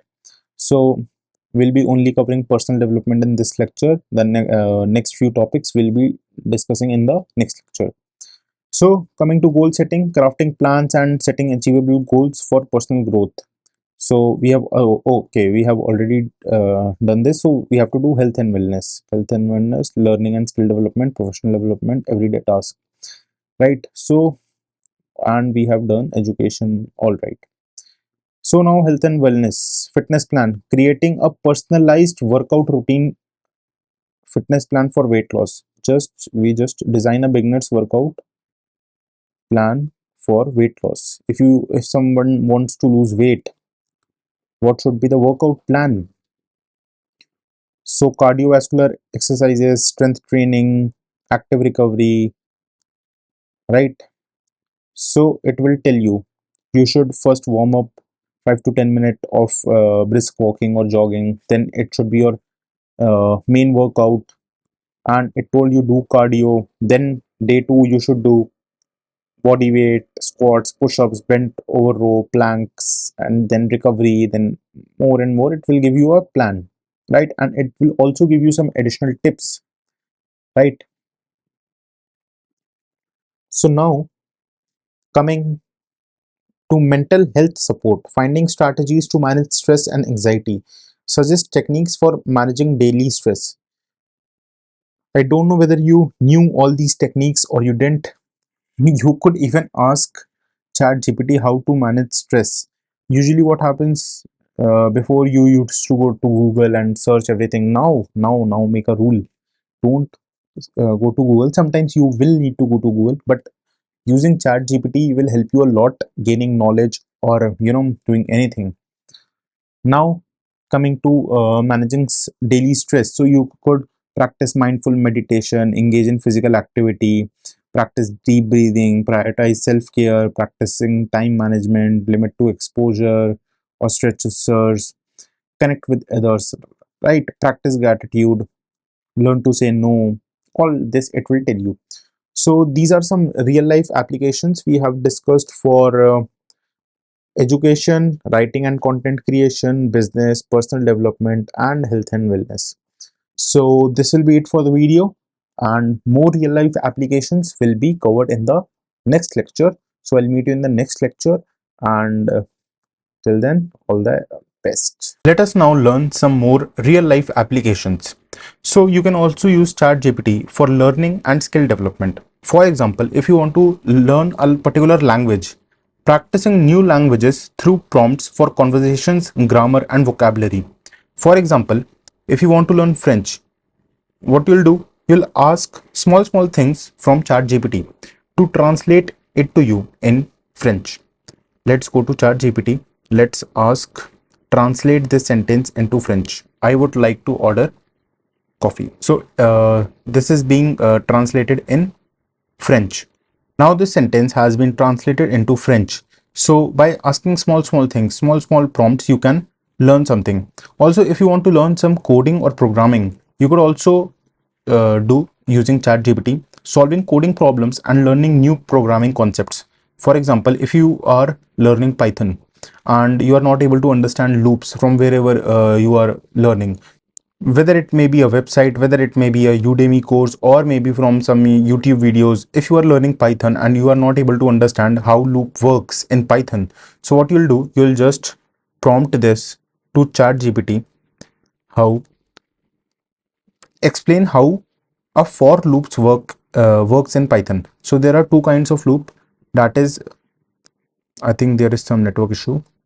So there are two kind of loop. One is for loop and the other is while loop. So you can see ChatGPT gives you the whole code also for variable in sequence. So now, for example, if you were learning for loop in Python, it is used to iterate over a sentence such as a list, tuple, dictionary, set, or string. So now the basic structure for loop is for variable in sequence. So now there is a variable, is a placeholder. It will explain you everything. Now it will also give you an example. For example, so basically, I'll just tell you what is a for loop. For loop is basically a loop like we have this list, fruits, apple, banana, and cherry. Now for fruit in fruit, so fruit is now a variable. Fruit is this particular, it is a variable. So apple, banana, this is a fruit, and fruits is a list of fruits. So now if you want to print fruit, so one by one all the fruits will be printed. Now in another example, like iterating over a string, so in hello letters all the letters will be like HELLO. Now you can also use it in range. It has given you multiple examples, iterating it over a dictionary, and many use cases. So using ChatGPT you could also learn programming and coding. We also have a special dedicated section towards using AI at work and making website and app development or mobile development using ChatGPT. You could just build your website even if you don't know web design. If you don't know how to develop a website, you could just build your website using ChatGPT. Now you can also use ChatGPT in your professional development also. Like for example, if you are preparing for some interview, so practicing common interview questions and improving responses. For example, there's a prominent question in an interview that they ask you what are your strengths and what are your weaknesses. So you could just give a prompt to ChatGPT. How should I answer the interview question? What are your strengths and weaknesses? So what you need to do, you need to just go on ChatGPT and give this prompt. Now ChatGPT will tell you some strategies to craft some effective responses. So for strengths, first you need to identify relevant strengths. Focus on strengths that are directly related to the job you are applying for. For example, if it's a video editing job, so you need to be telling that your strength is the greatest strength is video editing, or maybe some examples, or using the star method: situation, task, action, result. For example, it gives you also an example. One of my key strengths is project management. In my previous role, I led a team to implement as a new software system. Within a huge 3-month deadline, I coordinated between various departments, kept the project on schedule, and ensured clear communication. As a result, we successfully launched the system on time, improving the efficiency by 20%. So, using the star method, so first you gave a situation, then a task was allotted to you, what action you took, and what result you delivered. So, this is a star method. Using this, you could tell your strength. For telling your weaknesses, you could choose a real weakness, like says that avoid cliches like I am a perfectionist, which can come off as disingenuous, right? So now show some self-awareness and improvement. Acknowledge your weakness and discuss the steps you are taking to improve it, right? If there is something, if you have a weakness, so you are doing something to improve it, you should always end something in an interview positively, on a positive note. So now there is an example for this. One area I am working on is my public speaking skills.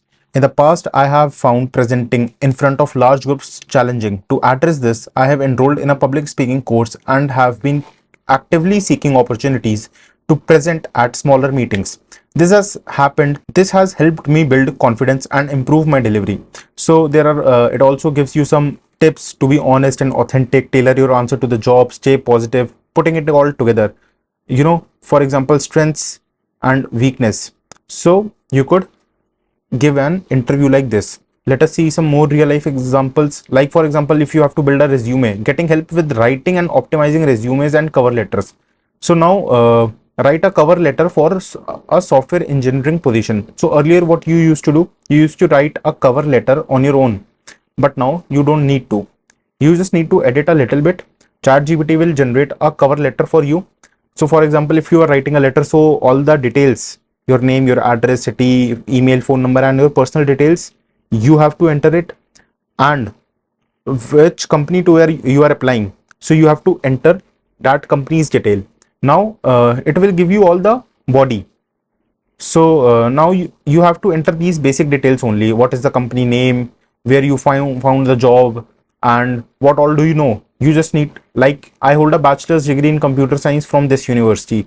Maybe you have a bachelor's of engineering in computer science, or maybe you have a bachelor's of science in computer science. So you just need to check and edit. All right. So we just wrote, like, very bluntly to ChatGPT, write a cover letter for a software engineering position. If you give some details, now you have to do some customization, highlight your personal achievements, professional tone, contact information, call to action. These are some key points to note. But if you give your details, like for example, my name is Harsh, add this to the cover letter, right?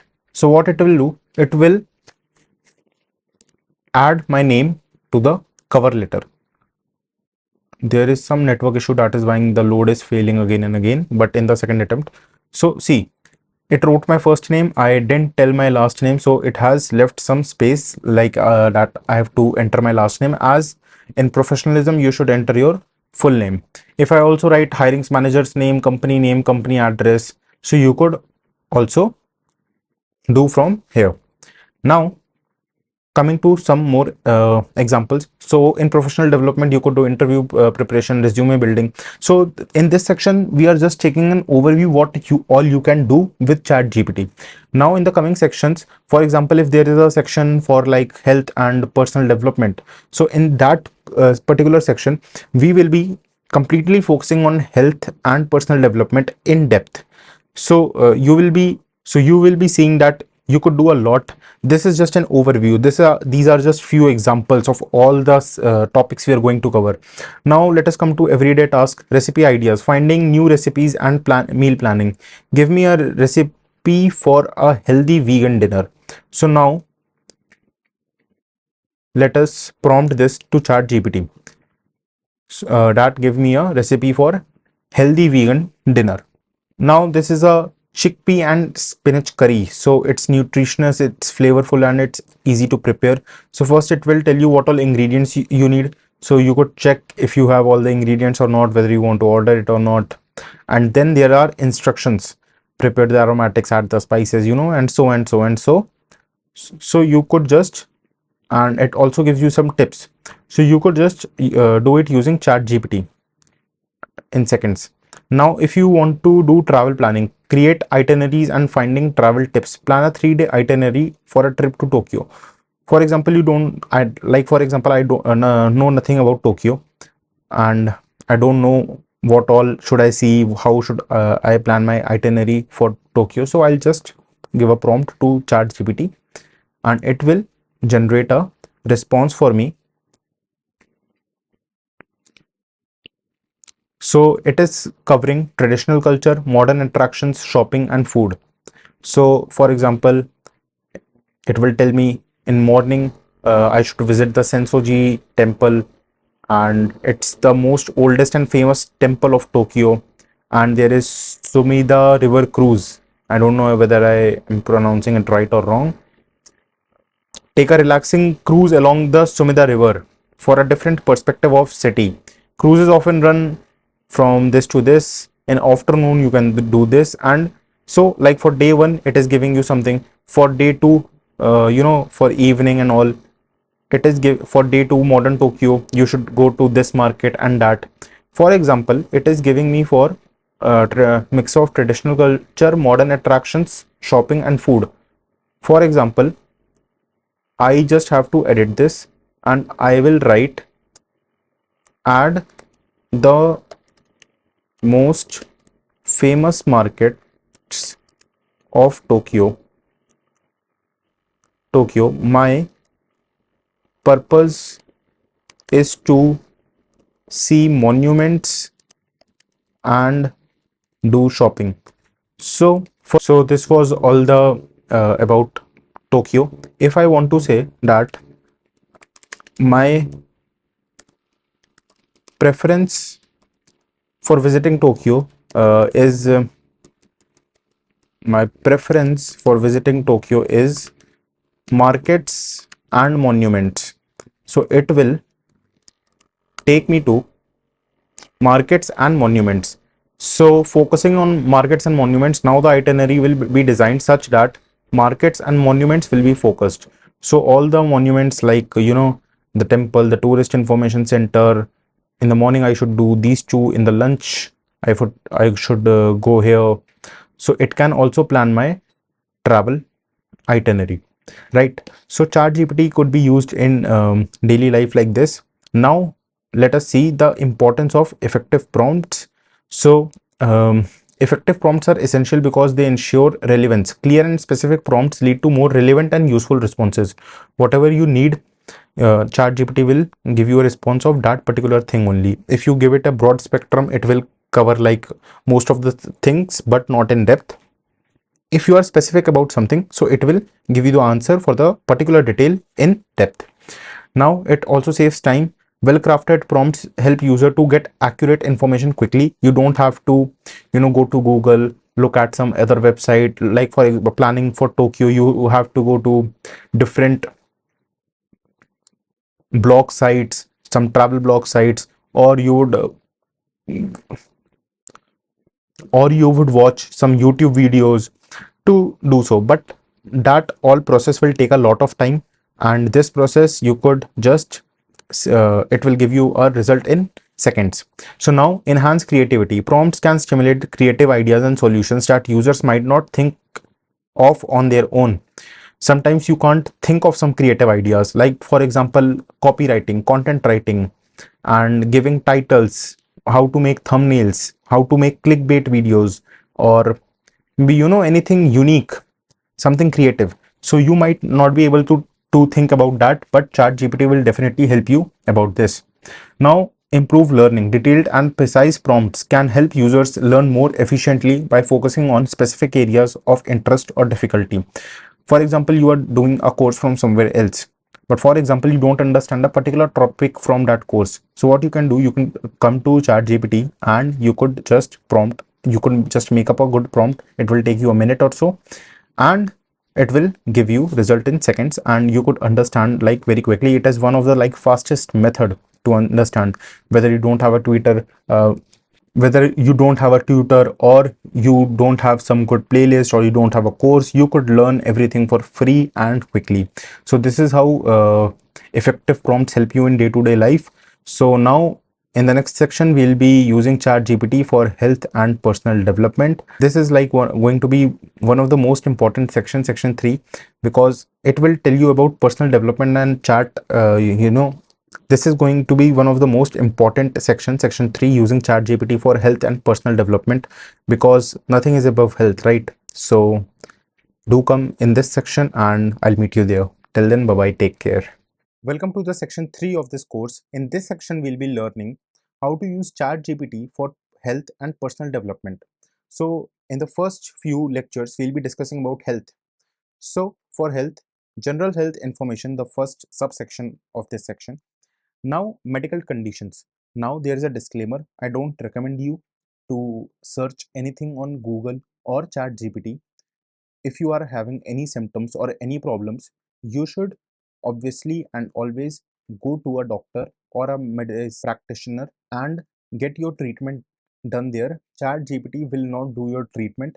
For small medical condition like for cough and cold, or like very small disease, or if you want to gather some information, you could just ask ChatGPT and understand the medical conditions and what is the illness, and how you could take some preventive measures. So it is like for afterwards. But if you are feeling anything low, or you have any problem with your body, you must visit to the doctor. ChatGPT won't do your treatment.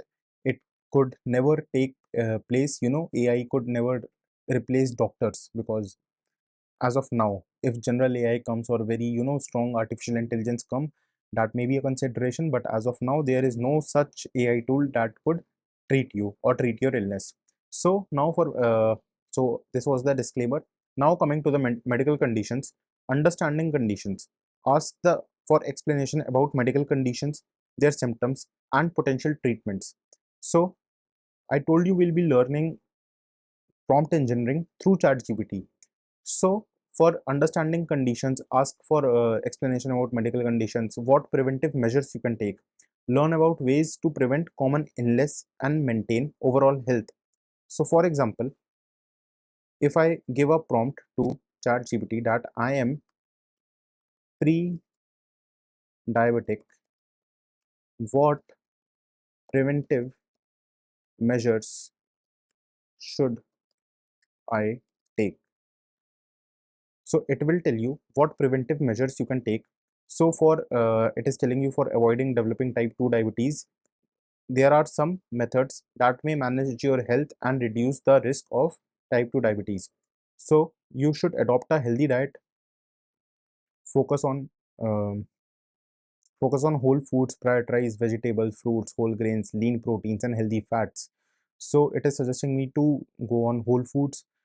I should, if one is pre-diabetic, so one should limit its sugar and some refined carbs. They should eat fiber-rich foods to control their blood sugar levels. They also have to control their portion sizes. Be mindful of portion sizes to avoid overeating, which can lead to weight gain. Now, apart from the diet, what you should do in your regular physical activity, you should exercise regularly, include strength training, stay active throughout the day, and maintaining a healthy weight is also necessary.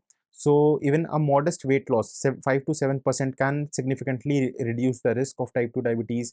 You also have to monitor your BMI, body mass index, like it should be in this range, and monitor your blood sugar levels.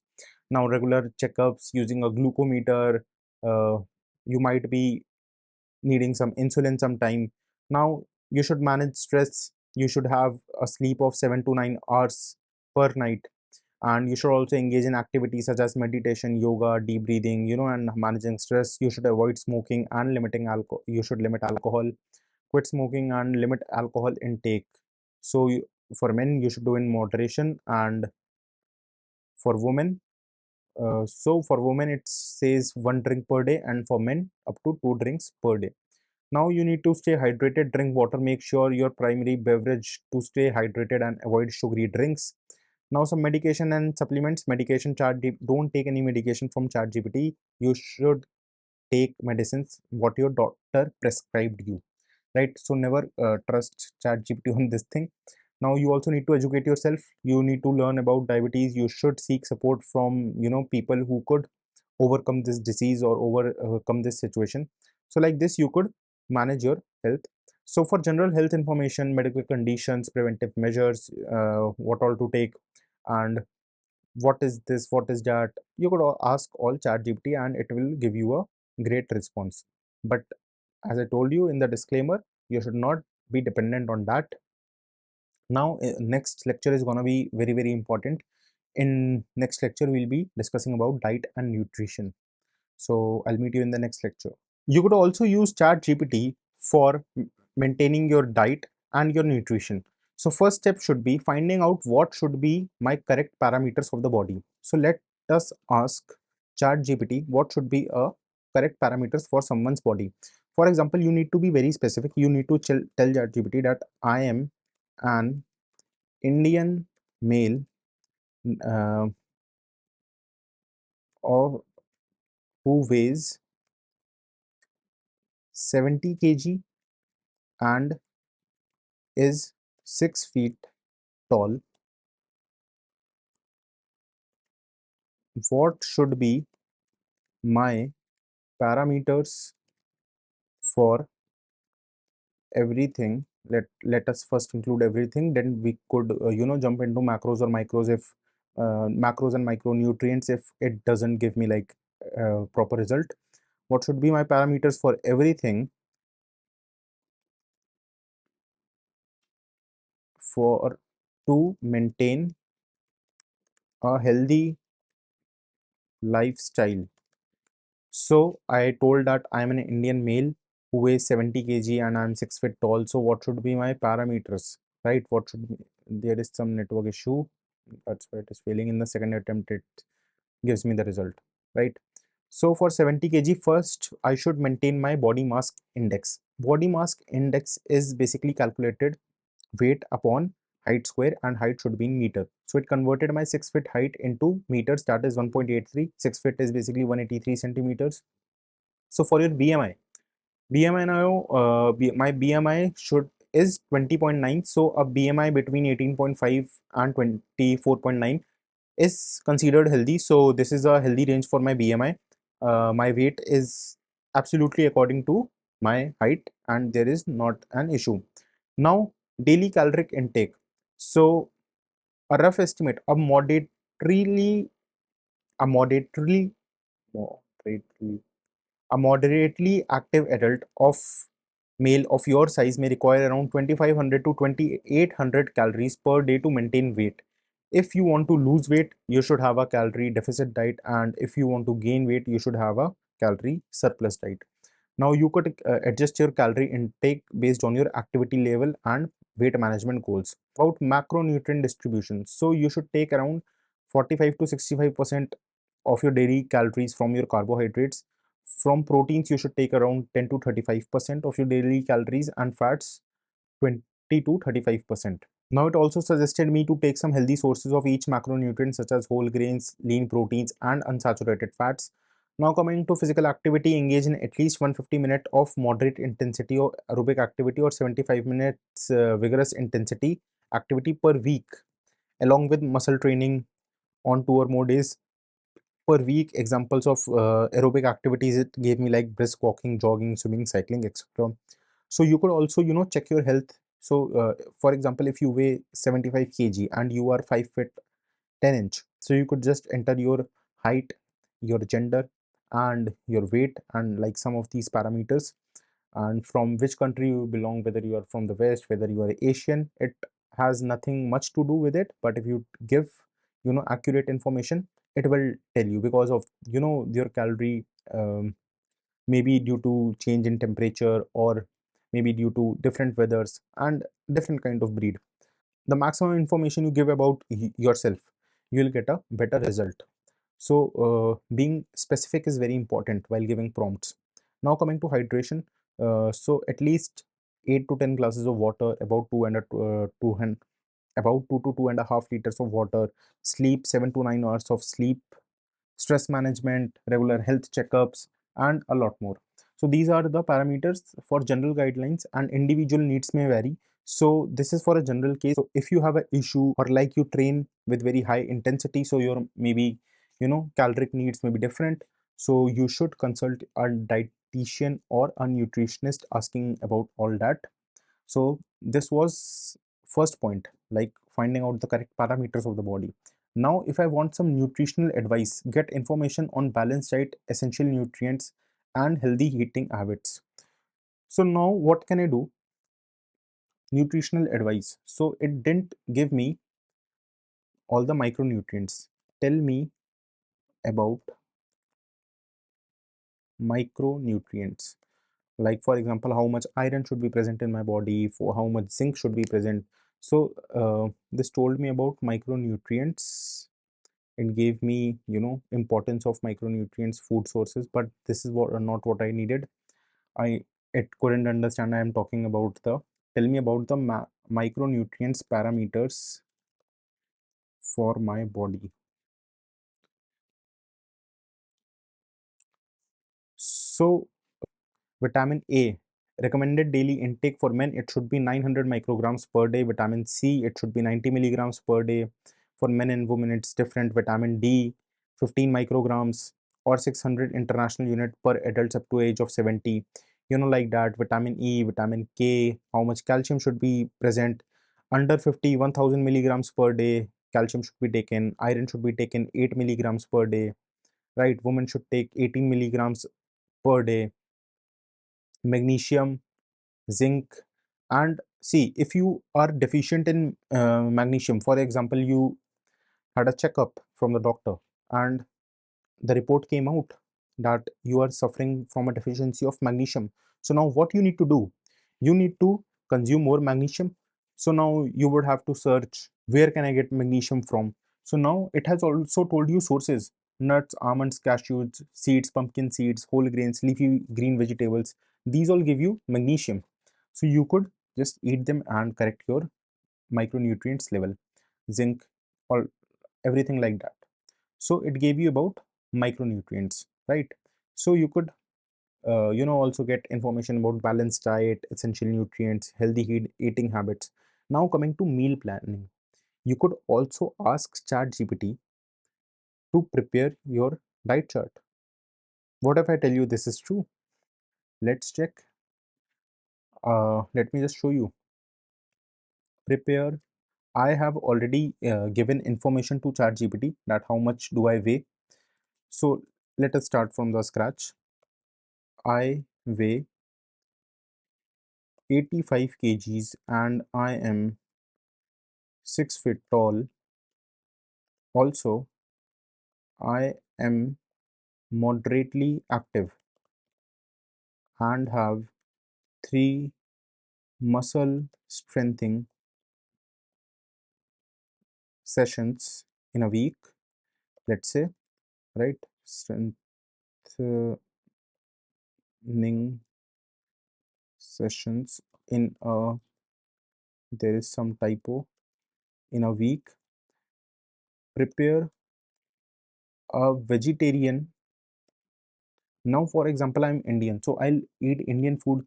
I don't want food from the West. I don't want Thai food. I don't want Chinese food in my diet every day. Obviously, I could try out new foods at some weekends or at at some special places, but every day I cannot eat. So I will tell ChatGPT to prepare a vegetarian Indian diet chart for me. So this is how I should prompt ChatGPT, and let's see what result it gives us. Right, so it gave me for breakfast I should eat this. Breakfast, mid-morning start snack should be some mixed nuts. Lunch should be some brown rice, dal, vegetables stir fry, and some salad. Evening snack should be this, something like this. Day one, day two, it gave me like this. Now for example, if I am very specific about diet, so I will say prepare a, now what information I gave, it is stored in ChatGPT's memory. It will use it. Now if I say prepare a 2100 calorie vegan diet for all days of the week. So now you could prepare a diet chart for all days of your week. It should be 2100 calories. So what it did, it all the, if you calculate all the calories in this breakfast, lunch and dinner, so what will happen, the sum of all these meals will come out to be 2100 calories, right? So for all 7 days, see till day 7, it gave me a diet chart for breakfast, lunch and dinner. It also gave me some tips like drink plenty of water, you know you should eat fresh fruits, raw vegetables and etc, etc. Now if I had to be very specific, like 2100 calories and 200 grams of protein, if I ask for this meal, so it will tell me 1 scoop of pea protein powder. Now for pea protein powder, because I already told, see now it is giving me a 2100 calorie vegan meal plan.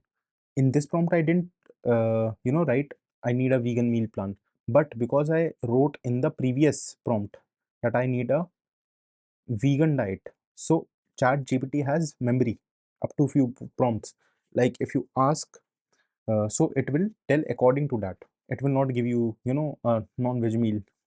So it remembers that you asked for a, so for all day 7. Now if I need, uh, give me diet chart and mention all the macronutrients in the chart. So what will happen, it will prepare the chart and you will be aware what what you are eating. So now here it was just giving me breakfast, lunch and dinner. Now I asked for like how much protein is there, how much calories are there, so it will tell me. So it gave me, I asked for all the macronutrients. Macronutrients contain protein, carbohydrates, and fats. So it gave me all protein, carbs, fats. Now for breakfast, you should eat scrambled tofu and spinach and tomatoes, some whole grain toast, sliced avocado. So how much protein and carbs all this contain, right? So if you calculate, it will give you all 200 gram proteins, right? So this is how you could use ChatGPT for your diet and nutrition, and this is how you could do your meal planning, or you could build your diet chart, ask for healthy meal ideas and recipe tailored to your specific dietary needs or preferences. You could do like this, right?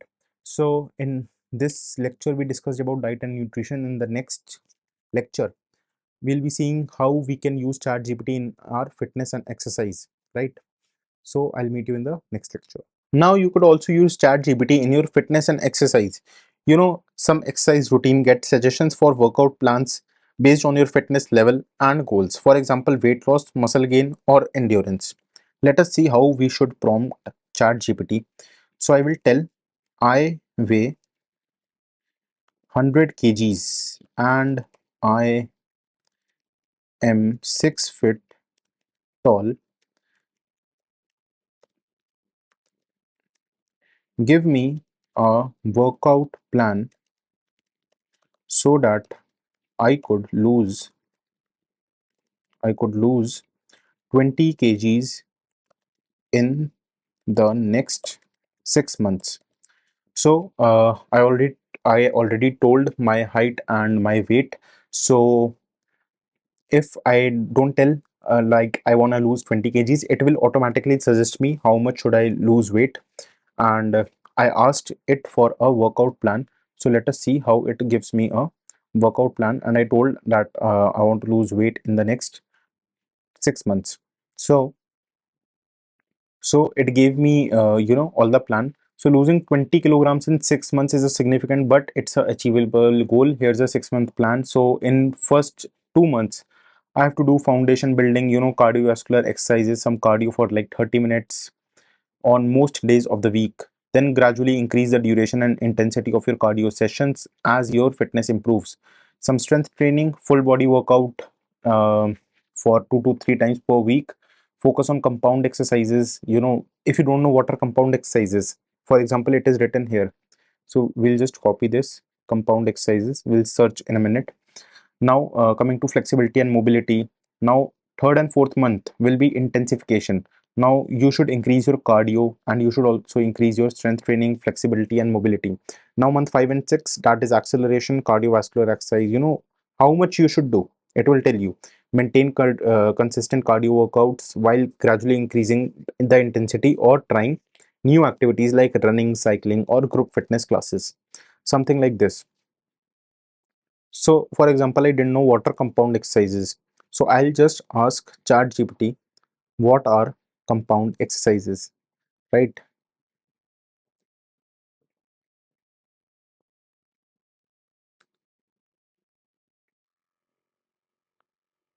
So compound exercises is already it told me, like for lower body strongs, for lower body squats.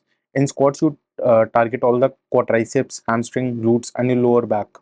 Some deadlifts include these target body parts. Lunges, these all step ups. That was for lower body. Now coming to upper body, push ups. And when you do a push up, so your chest muscle is included, your shoulders are triceps, and core is included. Pull ups, chin ups, bent over row, and core planks, Russian twists, etc., etc. So it will tell you everything about fitness, how you should do. Now, exercise tips, you could also learn about proper technique, warm routines, and injury prevention. So, for example, I'm not satisfied with this exercise. So, I'll ask, give me a workout plan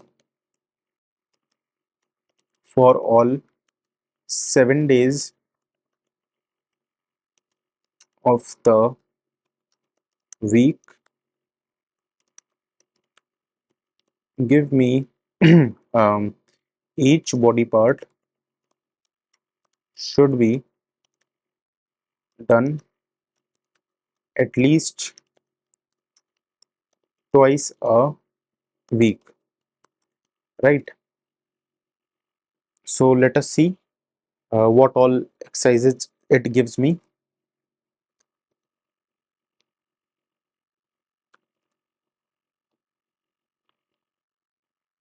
S- So, here is the plan. So, at day one, you should do some upper body strength, some push-ups, some bent over rows. These all exercises. In day two, you should focus on the cardio and core. These many sets, these many reps. Day three should be this. Day four should be rest or active recovery, yoga, stretching. Now, day five, day six, day seven, it told me to repeat what I did on day one, day two, and day three. Right. So, it gave me a plan just in seconds. I just had to, make a smart prompt to ChatGPT and it gave me everything. Like I told it that each body part should be done at least twice a week. So it made a workout plan like that. So this was for our, physical fitness for general health. Now in next lecture we'll be covering about mental health also, how you can improve your mental health and you could take some, preventive measures so that your mental health isn't in danger. So that's all for this video. I'll meet you in the next lecture. Now you could also improve your mental health and protect your mental health using ChatGPT. So what you all can do is for example, stress management.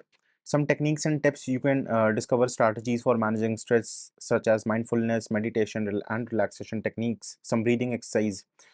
You know, if you want to do some breathing exercise and you want to improve your mental health, so how can you do that? So I am having bad mental health. Suggest me some exercises, and we were searching for breathing exercises, right? So let us search for some breathing exercises to improve my mental health. People cannot even think of this. If you ask ChatGPT this, it will give you some exercises, some breathing exercises. So it is you can see that ChatGPT can also feel emotions. It is not emotional, but it can feel emotions, your emotions. It can understand your emotions basically. So I'm sorry to hear that you are struggling with your mental health. Breathing exercises can be helpful. So now it gave me deep belly breathing, diaphragmatic breathing. So it gave me deep belly breathing, diaphragmatic breathing. Now it told me all the steps how I should do this, deep belly breathing to improve. Now it also gave me this 478 breathing technique. You could read all the steps, or if I just read out all the steps, it doesn't make sense in this course. I'll be just reading out all the answers that ChatGPT will give me. And the motive of this course is to make sure that you are able to search or do whatever you want to do with ChatGPT and maximize the potential of it. So the main motive of this course is to make you aware about all this, that you could even do this, like box breathing, alternate nostril breathing, progressive muscle relaxation with breathing. So using all this, you could breathing techniques, you could improve your mental health. You could also have mental health support. You could gain knowledge about mental health conditions like depression, anxiety, and ADHD. Coping strategies, ask advice on coping strategies and self-care practices to support mental well-being. So this is all you can do for your mental health.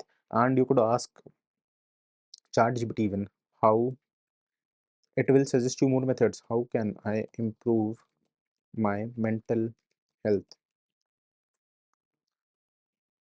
So improving mental health, it gives like regular exercise, eating healthy, quality sleep, stress management, social support, time outdoors. You should also, go out. You should not be just sitting in your room and working all day long. You should have some hobbies and creative activities. You should also limit your screen time. See, social media, if you reduce your social media exposure, you could prevent digital overload. Now you could also seek some professional help. If you are seriously something from any mental health issue, you should go to some doctors regarding this, and they'll help you with that. Also, now practice self compassion, set realistic goals, establish healthy boundaries, stay connected, practice gratitude. You can do all these things, and you can ask furthermore to ChatGPT if you want to ask about a particular topic. So this was about mental health. In the next lecture, we'll be talking about personal health management. All right, so that's all for this lecture. I'll meet you in the next lecture. Now you could also use ChatGPT for some personal health management also, like for example, tracking health metrics, health monitoring, learn how to track important health metrics like blood pressure, blood sugar levels, and BMI. So if we could just ask this to ChatGPT, it will let me know how I can, you know, how to measure how to measure blood pressure. It will tell you all the steps that you should sit quietly for a few minutes before taking the measurement, how you should track. If you want to track some blood sugar levels, I asked all these like blood pressure, blood sugar, and BMI. So this is how you could measure your blood sugar levels. For body mass index has a formula, weight in kilograms upon height in meters, and it should be squared. So, take your height, square it, and in the numerator, put your weight in kilograms. So this is how you could track your BMI, and a healthy range for BMI is 18.5 to 24.9, approximately 25. So these are the tips for effective tracking, consistency, accuracy, organization, analysis, goal setting. What all should you do? It is just some more tips and hacks to, manage your personal health. Now you could also ask, get recommendations for health and fitness tracking apps. So I could just ask this to ChatGPT. You know, there are a lot of apps these days. Some fitness watches are there, fitness bands are there. So my fitness pal, even I use this app, for measuring your calorie intake and how much protein you are consuming in every meal, how much protein is there, how much fats are there, how much carbohydrates are there. So it will give you all. So it would also, suggest you some more tools out of ChatGPT too, that if ChatGPT isn't enough for something, it will automatically suggest you to something better, some better app or some better tool. So Fitbit, Samsung Health, Apple Health, Google Fit, Strava, you could all, there are some apps and there are some devices that help you to track your all the fitness and exercise. So this is how you could track your personal health. Now, seeing more points, lifestyle changes, healthy habits. Find ways to incorporate healthy habits into your daily routine, such as regular exercise and balanced nutrition. We have already discussed in previous lectures how you could get a diet chart from ChatGPT, how you could uh, make your nutrition balanced, what should be your sleep hygiene, ask for tips to improve sleep quality and establish a consistent sleep schedule. So this is all you could ask ChatGPT for personal health management. Obviously there are some more points. If you want to deep dive into this particular topic, you could just keep prompting and ask ChatGPT. I have already taught you how to prompt, so you could just solve your own problems now. There is a saying, no, if you feed a man a fish for a day, you feed him for a day. But if you teach a man how to fish, you feed him for life. So in this course, I want to teach you how to fish so that you could learn whatever you want to from ChatGPT. Obviously, everything can't be covered in one single course. There can't be any course on anywhere, right? It couldn't be anywhere where you could find everything at one place. So it's important that you should know how to fish, right? So that's how you feed anyone for life. So this is my motive, and in the next lecture we'll be covering personal development. Now our health part is completed of this section. So how you could personal health management, mental health, and medical conditions, diet and nutrition, fitness and exercise, we have discussed everything about this. Now we have to discuss how you could use ChatGPT in personal development. So I'll meet you in the next lecture. In this lecture, we'll be learning how you can use ChatGPT for personal development. So personal development includes a lot of things. For example, you have to do goal setting and you have to achieve something. So setting smart goals. Learn how to set specific, measurable, achievable, relevant, and time-bound smart goals. So for example, let us copy this and ask ChatGPT, if I want to learn web development, if I want to learn how to make a website or build a website. So let us now ask ChatGPT, smart goal for web development in 3 months. Let us ask ChatGPT this. So it will, so smart goal. So specific. The smart goal, it is specific, measurable, achievable, relevant, and time bound. So specific is what? I will build a fully functional e-commerce website for a local bakery. Measurable, I will measure progress by tracking key milestones. Achievable, given my current skills in HTML, CSS, and JavaScript, along with access to online resources and support from mentors, and relevant, time bound. In week one, uh, I'll learn wireframing in week 2 to 3, design development in week 4 to 8, then testing and debugging in week 9 to 10, and deployment in week 11 and 12. Now, if you want to create an action plan for this, create step-by-step action plans to achieve your goals. So what you could do, you could just ask, create an action plan for this. So what ChatGPT will do, ChatGPT will create a action plan for this. So in week 1, you have to do planning and preparation, define requirements. Day 1 to 2, you have to define requirements. Day 3 and 4, you have to do research. So it gave you such a precise plan just in seconds, just by using a prompt. You need to be just this smart. From just prompts, you could, do your work. You got a plan. You don't need to worry about something. So in week 1, it has given you for all the days, in what all days you should do. Week 2 to 3, you should do all this. Week 4 to 8, you should learn front end development, back end development, and then quality assurance, user acceptance, testing, and debugging. It gave you a plan.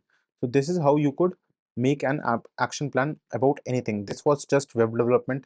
Whether you want to crack JE, or whether you want to crack that medical exam, or maybe it can be a finance exam, maybe it could your high school exam. It will give you a plan for everything. I have create a an action plan for my high school exams for this year. So if you give a prompt like this, so for this year, so you have the whole year. So now in week 1, you should assess your syllabus. It will tell you everything, and you could, alter the plan, and you could change a plan according to your needs. Either you could read it all and edit on your own. And the second option is that you just tell ChatGPT that I have these parameters, and I need to alter my plan by these. So what it will do, it will alter your plan, and make all the changes in the plan if you just prompt it. You don't need to edit on your own. So for a whole 84 days, it gave me a plan how to do everything. So now, how you could use it for motivation and productivity. So staying motivated, you could get tips on maintaining motivation and overcoming procrastination.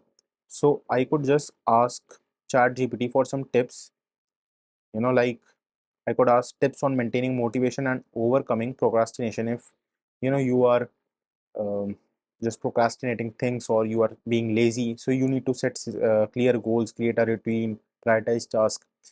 You name it, you get it. Everything ChatGPT will cover, right? Find your why, stay inspired and energized, practice the 2-minute rule, use visualization, and it gives you all these tips.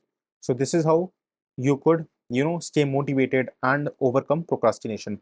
Now, what are the productivity techniques like Pomodoro technique, time blocking, and prioritization? Now, for example, I don't know Pomodoro technique, so I will ask ChatGPT what is Pomodoro technique. So it tells that Pomodoro is basically set a timer for 25 minutes. You work for 25 minutes, then you take a 5-minute break. And after the 5-minute break, the break shouldn't be long for like 15 or another 25 minutes. It shouldn't be like that. In the next, after you take a break for 5 minutes, the next 25 minutes should be that you should work again, work intensely, and you should just take a short break. So I could ask, help me with this technique. Obviously, ChatGPT doesn't have, some stopwatch kind or something, so it won't be able to, but in future, maybe there will be certain ways that maybe a stopwatch comes out for 25 minutes or something, then a 5-minute break, right? So it will just tell you about all this. Now, so this was for goal setting and achievement. In the next lecture, we'll be discussing skill development for personal development, and in the next lecture, we'll be discussing career development, right? So there are two more lectures for this section, and then we'll move to some other thing. So I'll meet you in the next lecture. Thank you. Now you could also use ChatGPT for skill development also. For example, you have to learn some new skill or you need some skill acquisition. Ask for resources and strategies to learn new skills such as coding, cooking, or playing a musical instrument. So for example, I want to learn how to play guitar, right? So I will ask, so this was about, the skill development. So I have to ask for resources and strategies how to learn new skill. So tell me some resources, strategies, and I could also ask ChatGPT for a plan and a plan to do it, right? So we could ask ChatGPT how to play guitar. So it just tell you, set some goals like, are you looking to play for some fun, performing live, or compose your own music? You should gather the necessary equipment. Electric guitar is recommended for beginners or a standard acoustic guitar. Now these are all the steps. I won't just be reading all the steps, then the course would be too long. So these are all the steps you could get from ChatGPT. uh, for resources, it told me that it has there are some online platforms like Justin Guitar, Guitar Tricks, Fender Play. There are some YouTube channels like this. There are some books, and there are also some apps. So I could go to these resources and utilize all the resources to learn how to play guitar. So this is how I could learn a new skill. Now, practice methods. Discover effective practice techniques to improve proficiency in various methods. I could ask ChatGPT for practicing. How should I practice? What should be my schedule? And how should I plan anything? Now, apart from skill development, and apart from learning skills, some new skills, you could also use ChatGPT in your personal growth, like for self improvement. Get advice on personal growth tips like building confidence, improving communication skills, and developing resilience. So let us say how to improve communication skills. So let us prompt ChatGPT this. So the number one rule of improving communication skill is active listening. You should listen more rather than speaking. So that is one of the greatest method. Now, clear and concise expression, non-verbal communication. You should also pay attention to body language, facial expressions, and gestures. Like all this empathy and understanding, assertiveness, adaptability, feedback, and self-reflection. All these points you could just read and go through it, and you could help. Now you could also ask for some book recommendations and other resources for personal development. So let us ask ChatGPT, tell me, I want to start my own business. What all self-help books should I read? Right? If I ask this to ChatGPT, so it will tell me The Lean Startup by Eric Ries, and it will, give me some storyline of the some outline of the book, like what all the book is about, whether I should read it or not, whether it's my interest or not, whether it is needed for me or not. So this is how you could use in your and Zero to One by Peter Thiel, Start with Why, The $100 Startup, Good to Great, Crushing It, a lot of books. If I ask, tell me some more books. So it will also like give me some more books if I'm not satisfied by these 10 books or I need more books. So see, now the counting here was till 10, now it has begun with 11. So it will deep work, rules for focus, success in a distracted world. So it will give me some outline of the book, atomic habits, like that. So this is how you could uh, ask ChatGPT for help and you could use it in your skill development. In the next video, we'll be discussing about career development. So I'll meet you in the next lecture. Thank you. Now you could also use ChatGPT in your career development also. For example, career planning, career path. You need to explore different career options and pathways based on your interest and skills.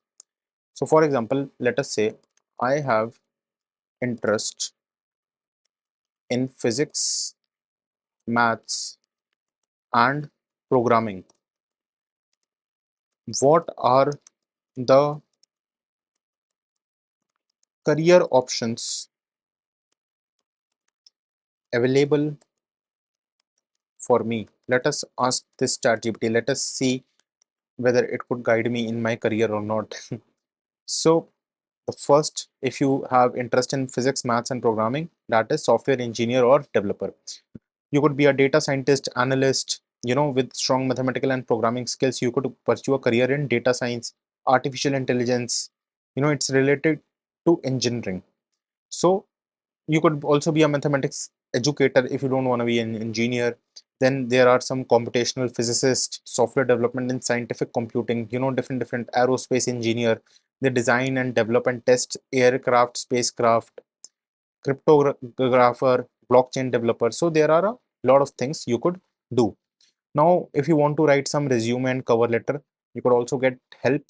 You just ask. I have already shown you in one of the lectures that how you could make your cover letter. Now for building your resume, you could what all you have to do while building your resume, how you have to begin a prompt. You have to begin a prompt. My name is this, and then you have to tell I have done my education, done my education from these particular institutes, and tell your marks, tell your grades, how your life has been, what are your achievements, and mention everything. You just have to mention everything in just few sentences, and you just have to give this a prompt to chat gpt, and it will develop a resume on its own. You may have to edit a few things, but it will develop a resume of yours. And I have even shown you how to you can make a cover letter in one of the lecture, right? So you could build your resume and cover letter using chat gpt. Now for interview preparation, this also has been discussed in one of the lecture, like in an interview there's a common question, tell me about your strengths and your weaknesses. So we have discussed in one of the lectures how you could you know answer this question using chat gpt. Now coming for interview preparation, common questions, let us ask chat gpt what are common interview questions and answers, right? And the next point was, while it generates a response, we could see the next point, interview tips. Learn techniques to improve your interview performance, such as body language and responding to tricky questions if they trick you. So what you need to do in that particular situation, you don't have to get nervous, and all other tips ChatGPT will give you all. So see, uh, some might feel that in this course, um, I'm just prompting ChatGPT. I have the motive of this course is to make you aware that what all you can do with ChatGPT. Sometimes when you are stuck in a problem, your mind doesn't go at a certain place that even ChatGPT can do this. It has happened with me too, that I have been searching, researching for something, and I'm not using ChatGPT. I'm just going on Google search engine, and I'm searching. I'm going on sites. I'm not getting the you know accurate data, and it's taking a lot of time. Then we remember, oh, we could also do this from ChatGPT also. So don't be that guy. Now coming back to our course, common interview questions and answers. So that is, tell me about yourself. So how you should frame all your sentences.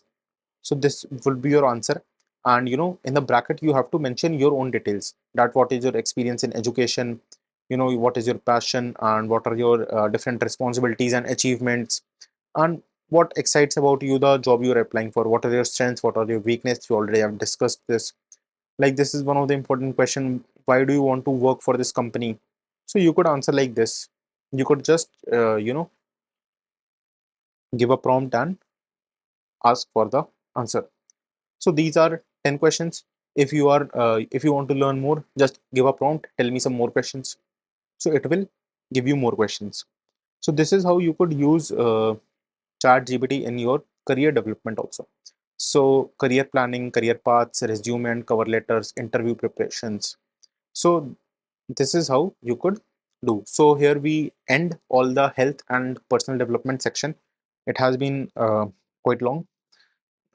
The now In the next section we'll be using chat gpt for educational purposes. I will tell you how to make the max out of chat gpt for educational purposes. So that's it for this video and this section. I hope you would have understood, and you are now aware how you could use ChatGPT in your daily life and your health, how to prepare a diet chart, how to prepare your workout, exercises, what all you should do, what should be your diet, your nutrition, your personal development, in career development, skill development, personal health management tips, mental health, physical health, everything I have covered. So that's it for this video. I'll meet you in the next video. Thank you. I welcome you all to the section 4 of this course. Now you could use ChatGPT for educational purposes also. Now how you can do is that the first lecture for this will be how to learn anything fast. So we'll be learning what kind of prompts should we use to learn anything fast. So if you need some introduction or context to some topic, so what kind of prompts you can use? I want to learn this particular topic. Can you help me?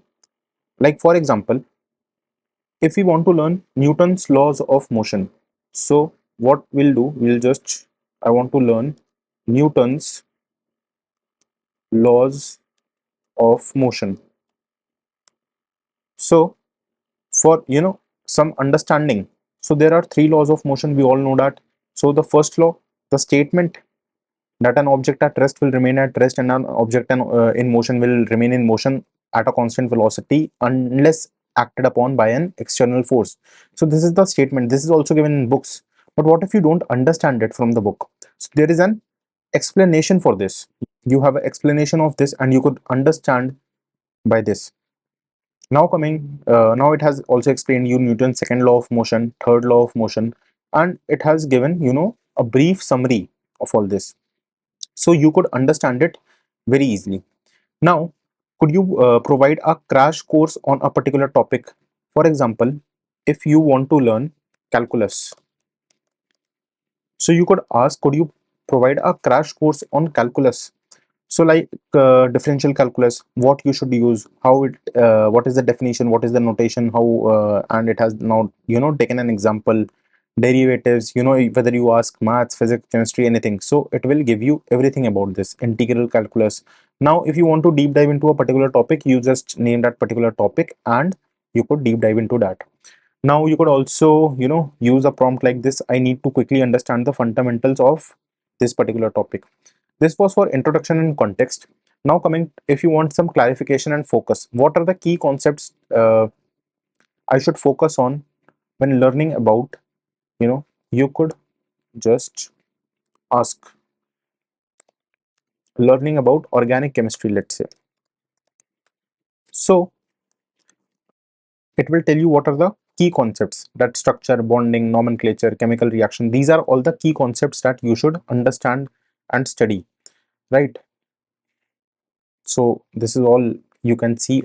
Now moving forward, now can you break down this particular topic into its main components for easier understanding? These are kinds of prompts you can use. I will provide you all this data so you could use this in future, and I will provide you all this list of the prompts you could use for using in day-to-day life. So for clarification and focus, you could also use, I'm particularly interested in learning about a specific aspect of some topic. You would ask chat gpt like that, step by step explanation. Could you explain this concept in simple terms?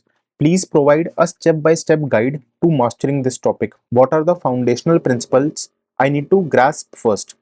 Also, if you ask ChatGPT about some examples and illustrations about a particular topic, it will provide you with that. Can you give me some real-world examples to illustrate this particular topic? Could you provide me case studies or practical examples related to a particular topic? Some application-based, even if you want to practice something. Like for example, you believe that you are good in organic chemistry. Give me some organic chemistry questions.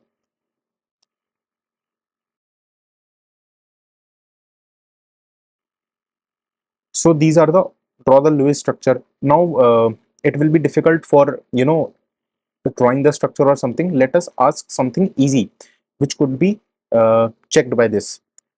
Take a practice test of me for parts of speech. In English, there is a topic parts of speech. See, I am the maths guy, so usually my instinct is to ask about maths, physics, or chemistry. I'm a science guy. That's why. Now, for example, you need to identify the part of speech of that it is a noun, pronoun, verb, adjective, adverb, preposition, conjunction, or interjection. So, for example, apple. So apple is what? What do you think it is? It is noun. So I'll type this is noun. I have answered this. So it told me correct. Apple is a noun. It is a common noun. And what about other words? It has given you a test so you could practice.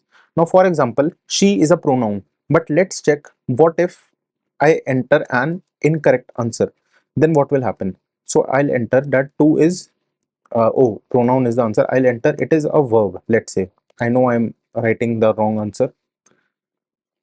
So if I wrote a wrong answer, so it will correct me. Actually, she is a pronoun. Then it will tell me that it is used to refer a female person or a thing previously mentioned or easily identified. Right? So you could prepare a test for this. You could also prepare a test like for parts of speech. You could also, you know, in English, we all have studied reported speech. So if you ask, take a practice test of me, take a practice test of me for reported speech. So let's see what it gets us. So now it gave me, she said, I am going to that store, the answers, right? If you are not willing to attempt, but you should always, first attempt the questions, then you should tell. So it asked whether it's in a direct speech or in a reported speech. So it told that it is direct speech, and you know and which are reported speech. So it will provide you test and you could practice it along. Now, so you could learn quickly. Now review and recap. So can you summarize the key points I have learned about this topic so far? For example, if you are learning, you are studying about World War II. So ask just key points. Can you summarize the key points I have learned? Right? So it gave you all the points like what were the causes, what was the outbreak of the war, what were the major battles that were fought, Holocaust and genocide, and Allied victory and aftermath, all this. So it gave you in points that would help you in your exams, or maybe if you want to learn anything fast, right? Right. For example, if I ask, can you teach me Python? Let us ask ChatGPT. So ChatGPT will be able to teach you Python. It will tell you how you have to install it. Then this is the basic code. What are the variables? What are the data types? What is control flow? If statement, for loop, while loop, what are the functions? See, if it gave you everything. Now, if you keep on asking more, like if you want to study for loop in detail, just prompt ChatGPT. I want to study for loop in Python in detail. It will teach you, right? So these are all the things you could do. Like, what are the most important takeaways from our discussion about this topic? Is there anything else I should know or be aware regarding this particular topic? So these are all the methods that you could use These are all the prompts that you could use to learn anything fast using ChatGPT. Whereas you would have to, Google search. You would have to read books and do a lot of stuff to learn anything this quickly. So this is the one of the fastest ways you can learn anything, right? And you could just quickly go through it and read it. So for students, there is a special dedicated lecture. The next lecture will be for students, then will be for teachers, then will be for parents, and how you can maximize the use by learning. So for educational purposes, you might be a student, you might be a teacher, you might be someone's a student's parent, or or someone else. So this section is for all the educational purposes, and if you want to learn anything, how to learn it quickly, whether it's a new skill or something like that. So I'll meet you in the next lecture, and that will be for students. Till then, bye bye, take care. Now let us discuss how students can use ChatGPT for various purposes. So number one, homework assistance. Explanation of concepts. Ask ChatGPT to explain difficult topics in subjects like math, science, history, or literature. I already taught you in the previous lecture.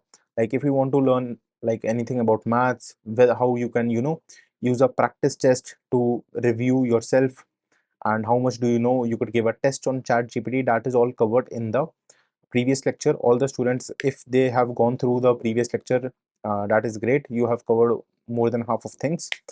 And you could also solve complex problems using ChatGPT.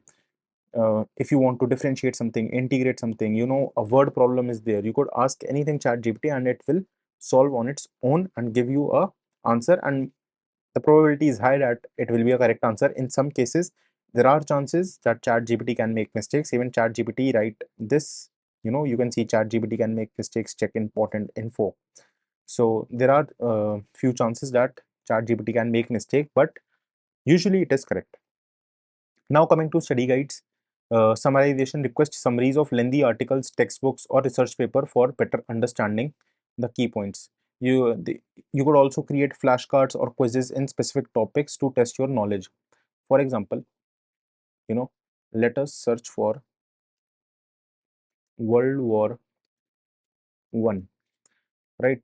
So if I want to study for World War I, there's a long article on Wikipedia. You could see. So what I'll do, I'll just copy this much, right? And I will paste it here. Now I will write summarize this text in easy language. So there's no need of reading whole Wikipedia. If you are, you want to read in depth, it will require you to go through everything. So you don't miss out anything. But if you want a summary of this, see how short it is. How long was this, the Wikipedia? And you got a World War I summary in this. So if you could have directly asked about World War I about ChatGPT, a summary of World War I, it would have provided you directly, and that would be better. And if you have a particular research paper, or you have some content, I need to find contents. That's why I went to Wikipedia and copied all the data. But if you have a lot of text, so what you could do, you could just paste all the text and ask ChatGPT to summarize it. It will summarize, and the process will be quick. You could also create flashcards or quizzes. Now about this topic, about World War I, create flashcards about World War I, right? So it will create flashcards. So like front of the flashcard, the term will be World War I, date, duration, location. Back of the flashcard, you just create a card, write all this important data on the front of the card and back of the card. So you could revise anywhere in the bus, traveling, or just before the exams, if you have to revise it quickly. So how much casualties were there, and how much there were wounded, and how many civilian deaths were there. So this is all you can do. Now if you want to create a quiz, so see, ChatGPT has memory. So I'll just have to prompt create a quiz. So it will automatically create a quiz about World War I, right? So it gave me questions. Now, what was the duration of World War One? So let me just check what was the duration. It was 4 years, 3 months, and 2 weeks, right? So what will happen? I just have to answer this question one. So I will write first. The answer was first is B, right? I just have to type this. Now it will tell me that correct. The outbreak of World War One was just triggered, by assassination of this. Great job. And if I answer all the questions now, for example, if I don't know what's the answer of fifth question, so I'll just write C. Let's see whether it's correct or not. So that's an incorrect option, and then it will give me a correct option that the United States officially entered World War One in 1917. Try another option, right? Uh, so the answer to this is 1917. And what was the outcome of World War One? You could create a quiz out of this, right? So if you have studied some topic, so for students, if there is a long test, you could summarize it. Now, if you had studied a topic in depth, what you could do, you could just ask ChatGPT to create a quiz or create a practice test, and you could just answer on ChatGPT. You don't need, some paid practice test. It's just now for free. For any subject, you could ask ChatGPT, right? As we discussed in the first section that it has 175 billion parameters, so this is all it is, right? You could also get help from ChatGPT for writing essays, get help with structuring essays, developing thesis statements, or finding relevant sources, right? For example, write an essay on air pollution. So chat GPT will write an essay on air pollution. So if you are given, homework to write all this, you could just copy it down. So it will also give you a title.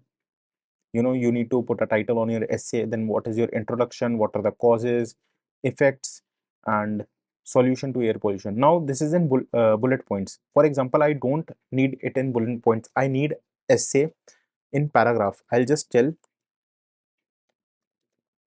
answer it in paragraph style. So bullet points will be removed and the essay will be in the paragraphs, right? We don't usually write essays in bullet points, but bullet points are, easy to read, and so and so. So if you want in bullet points, it will provide you in bullet points. If you want in paragraph, if you want this information as in tabular form for other purposes, you could have it in tabular form also, and any form, right? Now for proofreading also, you can use ChatGPT to check grammar, spelling, and overall coherence of writing assignments. You could also learn some language, engage in stimulated conversations in different languages to practice fluency. Like you, like I'll prompt it, talk to me in French. So it will talk to me. Now I don't know French. It has written something, um, right? Now I could, you know, write this. Now I don't know what it is saying. Now let's switch back to English. Talk to me in English, right? If you want to, so you could develop conversations on this. Of course, how can I assist you today, right? So now you could talk to it in English.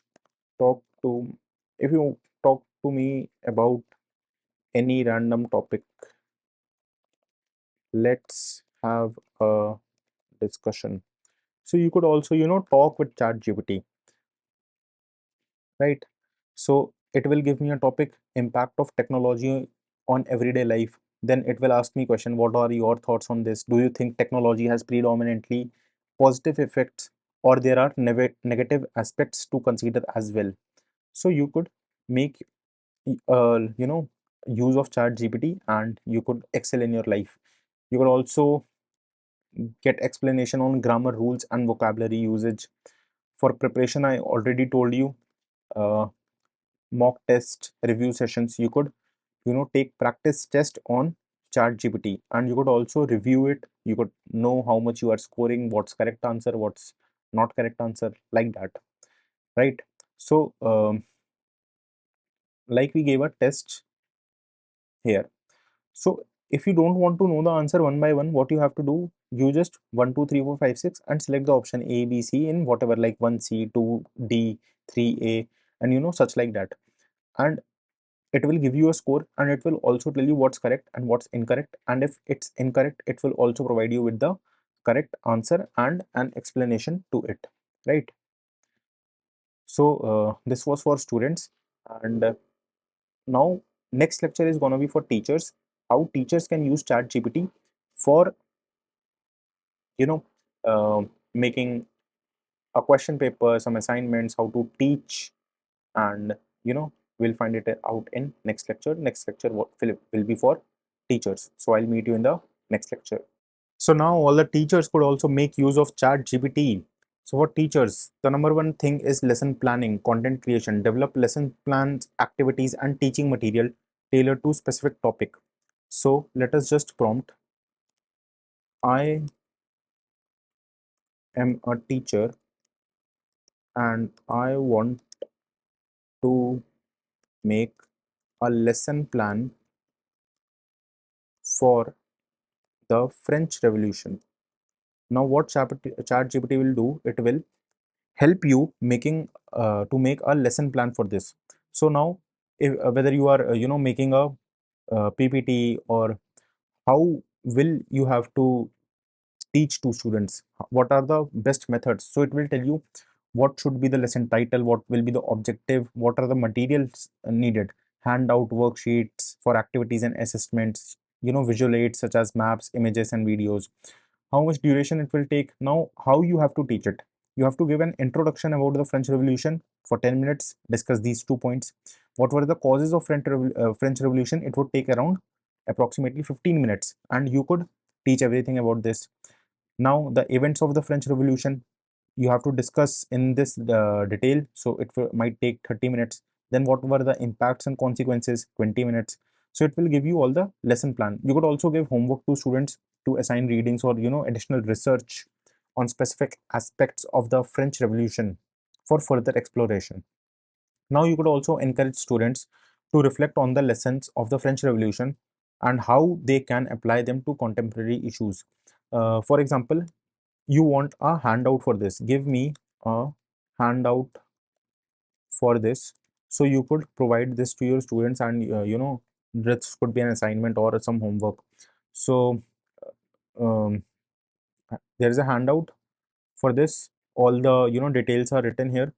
So you just don't need to copy from your textbook and select all the data. You just need to prompt smartly to ChatGPT. This is all the course is about. If you want to provide an assignment to your students, you could also provide me an assignment for students, right? So you could just provide an assignment. So you could the title, objective, instructions, and what they have to write, and what will be the assignment criteria. The deadline is to be set by the teacher, and additional instructions, you could review it, you could seek clarification, and and so and so and so. So this is how teachers can make use of lesson planning.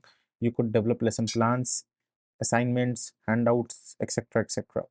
Now you for teaching, student engagement is extremely important. Interactive activities, create interactive and engaging activities such as educational games or problem solving sessions. In history we won't be able to solve problems, but in maths and science we definitely could. Grading assistance, rubrics and feedbacks. Develop grading rubrics and provide constructive feedback on student assignments. How you could you know provide up feedback to the students. Professional development, stay updated on the latest educational trends, research, and best practices. Training materials, create training materials for professional development sessions, right? If we ask chat gpt, I have not entered any topic as of now. So for training material, session objective, what will be the target audience, agenda, key concept, skill building exercise, Q&A. So it has given me everything what should be done and what is needed to be done, right? So this is a great method for teachers. And in the next lecture, this was the one for teachers, the previous one was for students. In the next lecture, we'll be discussing how parents can use ChatGPT for educational purposes and for their kid, how they can use it and how it will be beneficial. So I'll meet you in the next lecture. Thank you. Now let us discuss how parents can use ChatGPT for supporting learning at home for their children. Could use it ChatGPT for homework help, assist children with their homework and clarify their doubts. I've already told you how a student can do its homework. So if someone has missed that lecture, he or she needs to go and watch the student lecture, for student uh, in educational purposes. So I have told everything how you could make the max use of ChatGPT in your homework. Now, educational activities, plan educational activities and projects that can be done at home, with the help of ChatGPT. Most of all the things we have discussed in the previous lectures. Now, you could also monitor progress. Learning tools. Use ChatGPT to track and assess the child's progress in various subjects. Now, as I have told you in the previous lecture, you could use ChatGPT for making quizzes or practice tests, something like that. So you could just make a quiz on any topic. You could make a practice test and ask your child to give the practice test on ChatGPT. Then you could see his report instantly. That will be like very quick. Like for example, if I ask create a test on geography of India. So let's say for example your kid has a test in school tomorrow. So and he tells you that he has studied everything. Now you want to assess your kid, you want to assess your child, like how he's going to perform tomorrow, whether he has really studied or not. So let us just take a test. I just gave a prompt, create a test on geography of India. It gave me multiple choice questions. If you ask ChatGPT to give subjective questions, it could also give you subjective questions like which desert is located in northern western part of India. So these are there are all subjective questions also. Name two union territories of India, briefly describe the significance of the Western Ghats in India, capital of India, everything like that. And you could also set marks according to you, but it's just a practice test, so it doesn't really matter. Now uh, if the student answers the capital of India is New Delhi, so the correct method to attempt this test is like that. First, the answer like first, these are multiple choice questions of 1B. Then you could write 2C. Great, let's continue. Now 2C, 3B, 4B, 5A, like this. You know, now they are not telling me the answers right now because it's not a quiz or it's not some normal assessment, it's a test. Now if I write like, I'll tell I have attempted the test, tell me my score and give feedback where I need to improve, like I have not attempted the subjective questions. So it told me, I just wrote it randomly, so I only made the first one correct, and second, third, fourth, fifth were incorrect. So only one out of all the total possible points. The feedback is that you demonstrated knowledge like this, so it won't be able to give feedback on answering only one question. But this is how you could create a test and you could ask, and you could see your child's performance. So this is how you could do. You could also get some motivational tips how to motivate them and encourage children to learn effectively. You could just search for some motivational quotes or processes how they can be motivated. Also for general education use, research assistant, you need to gather some information, you need to do some data analysis. Coding or programming, if you need to learn, we have a special dedicated section for coding and programming, how to make a website on your own. We'll be discussing it in the very near future. And some creative skills, develop skills in areas such as writing, art, and music through personalized tips and exercises. So this is how a parent can use, and general educational use could be done of ChatGPT. So it's a very great technique. You should know it. Like it, it can create a test and it can assess you. It can also give you feedback, review how is the test, how you can perform. So these are all the things, and we have completed this section, the educational section. In the next section, we'll be talking about leveraging AI at work. If you are a working professional, next section is very important for you. So I'll meet you in the next lecture. Till then, bye bye, take care. Hello, everyone. I welcome you all to this section. So this section is majorly for working professionals. So how you can leverage AI at work. So you might have different kind of jobs. So I'll try to cover as many jobs as possible, and how you can use Chat GPT to do your work quickly and without getting caught. So let us assume you work at some customer support. So automated responses. You can use ChatGPT to provide instant responses to common customer inquiries, reducing the load on human support agents. So you can use ChatGPT's API and you could feed certain information in ChatGPT, like if a customer inquires about your pricing, your services, and about you, how the customer can contact you, what are your reviews, what are your ratings. So all this data, if you have fed in ChatGPT, so what ChatGPT will do, any inquiry will come, ChatGPT will respond on its own based on the data you have feed it, right? Fed it.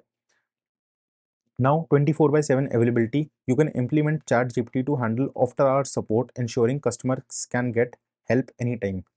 uh, I want to let us ask ChatGPT. I want to create a chatbot. Can you help my customers answering their queries? Right. So you just have to. There are typos. Please bear with that. So you need to define your objective. What is the purpose of your chatbot? You have to identify some common queries. You have to choose a platform and integrate it. It may be like Facebook Messenger or WhatsApp. Then a chatbot development tool. So this is not an easy process which I just prompt to ChatGPT and ChatGPT will generate a response. I have to use an API of this. So this will be a little bit coding will be required too, and it's a little bit complex process. So this is how you can write it. Now if you are work at customer support, how you can, so what you can do, you could just ask ChatGPT, write a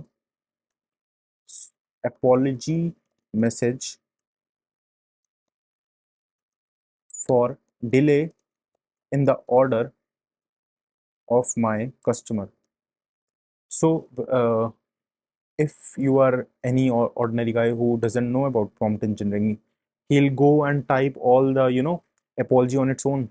So you could just if you are emailing him, you could the subject will be apology for delay in your order, then your customer's name, and you could write everything, and you could edit it. um, like for example, briefly explain the reason for the delay.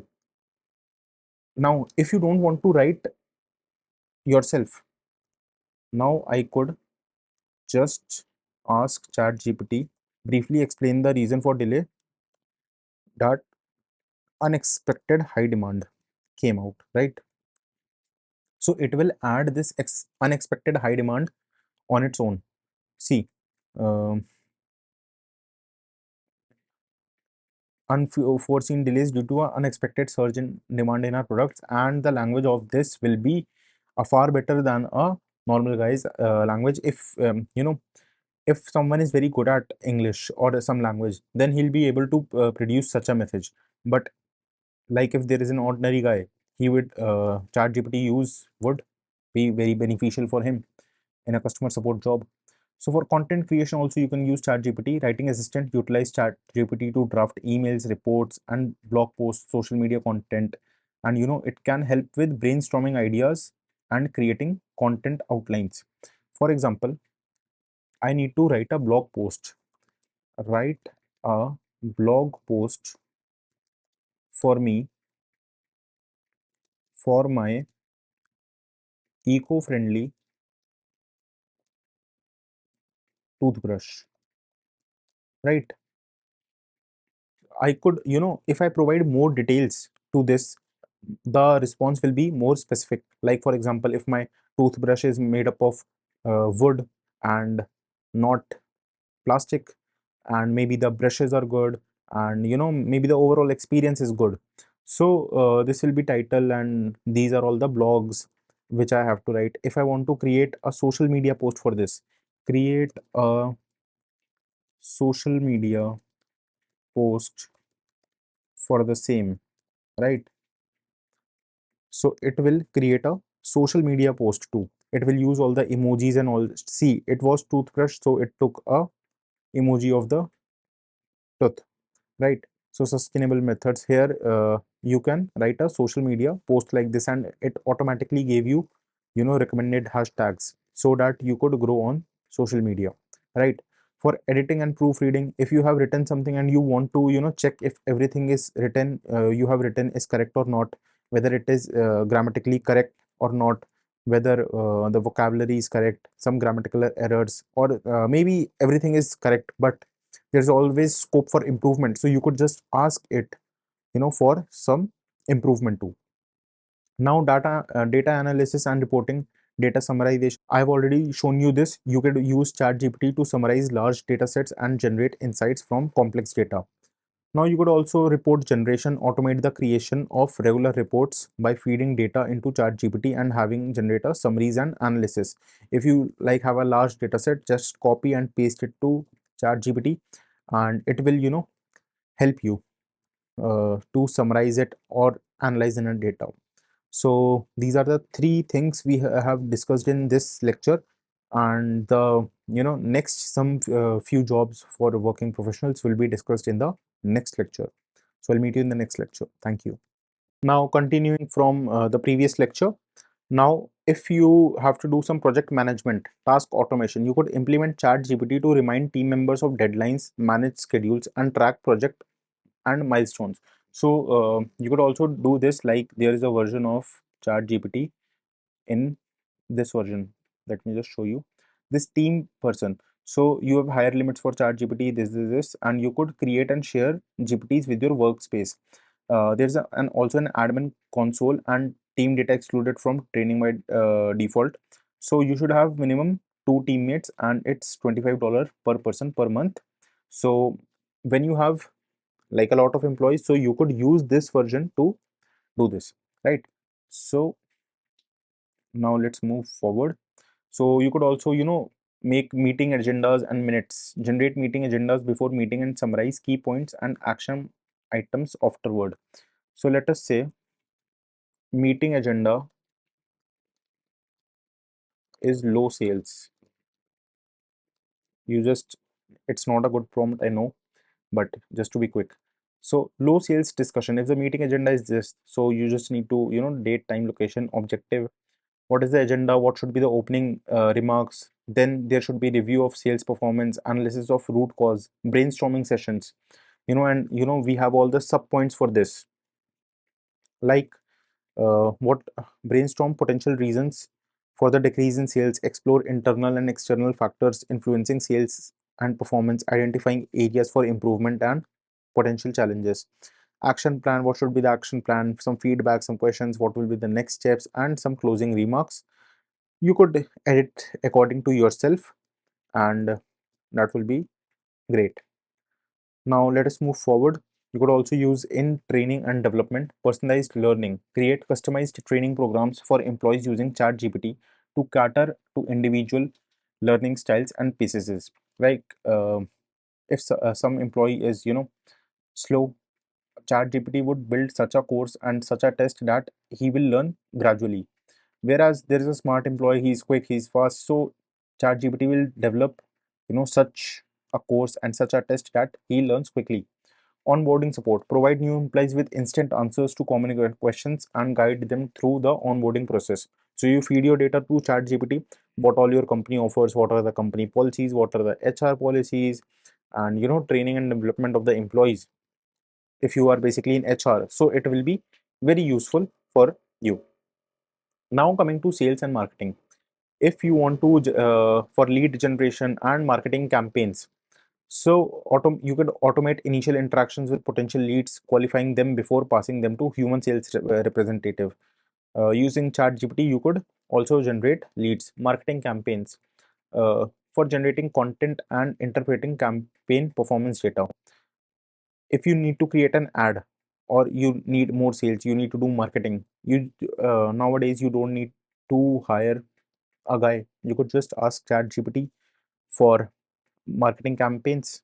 So let us say marketing, give me ideas or suggestions for my marketing campaign for my let us test for this eco-friendly toothbrush. So what it will do, I just stopped it. So for marketing campaign, I could highlight the environmental benefits. I could, give some educational contents. I would partner and collaborate. Social media campaign. I could also do some influencer marketing, some giveaways and context, and something like that. Retail partnerships. How I can, maximize my marketing. So I have all the advice from ChatGPT itself, right? So this is what you all can do in sales and marketing. So that's it for this videos, and some next points I'm gonna discuss in the next lecture. Now, continuing from previous lecture, internal communication, instant information. You can use ChatGPT to provide instant answer to employee questions about company policies, procedures, and benefits. You just feed your data into ChatGPT, and your employee will ask ChatGPT, what is this policy, what are the HR policies, what are the lease policy, what is the salary policy, and everything, whatever you want to, the FAQs, frequently asked questions. And you could also collect feedback using ChatGPT. They are AI driven surveys, so this is not something directly which you can prompt or you will get a result. You will have to integrate ChatGPT into your software. So now coming to innovation and problem solving, idea generation, facilitate brainstorming sessions by generating creative ideas and solutions to problems.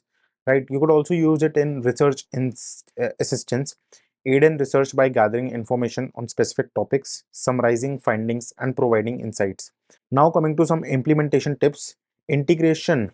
Integrate ChatGPT into your existing tools like CRM systems, project management tools for seamless workflow enhancement. Also, you could customize, tailor the AI at your specific business needs by training it on your unique data and preference. Security. You could ensure data privacy and security by using secure platforms and following best practices for handling sensitive information.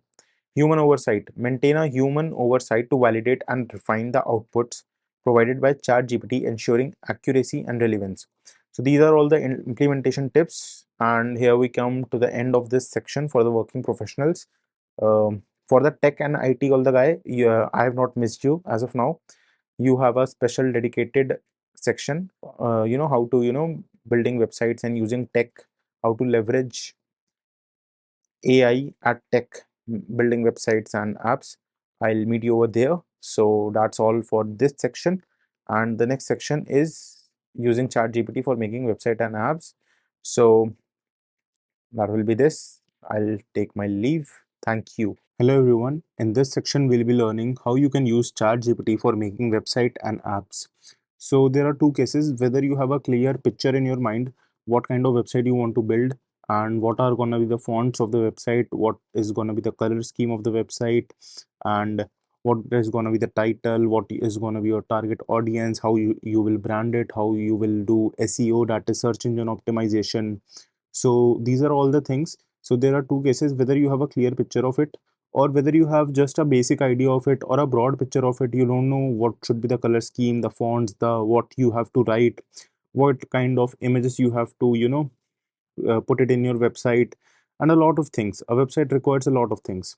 Before beginning, I'll tell you, there are three languages you must know to build a website, and even if you don't know, you can still build a website out of it. We'll be learning how you can do it.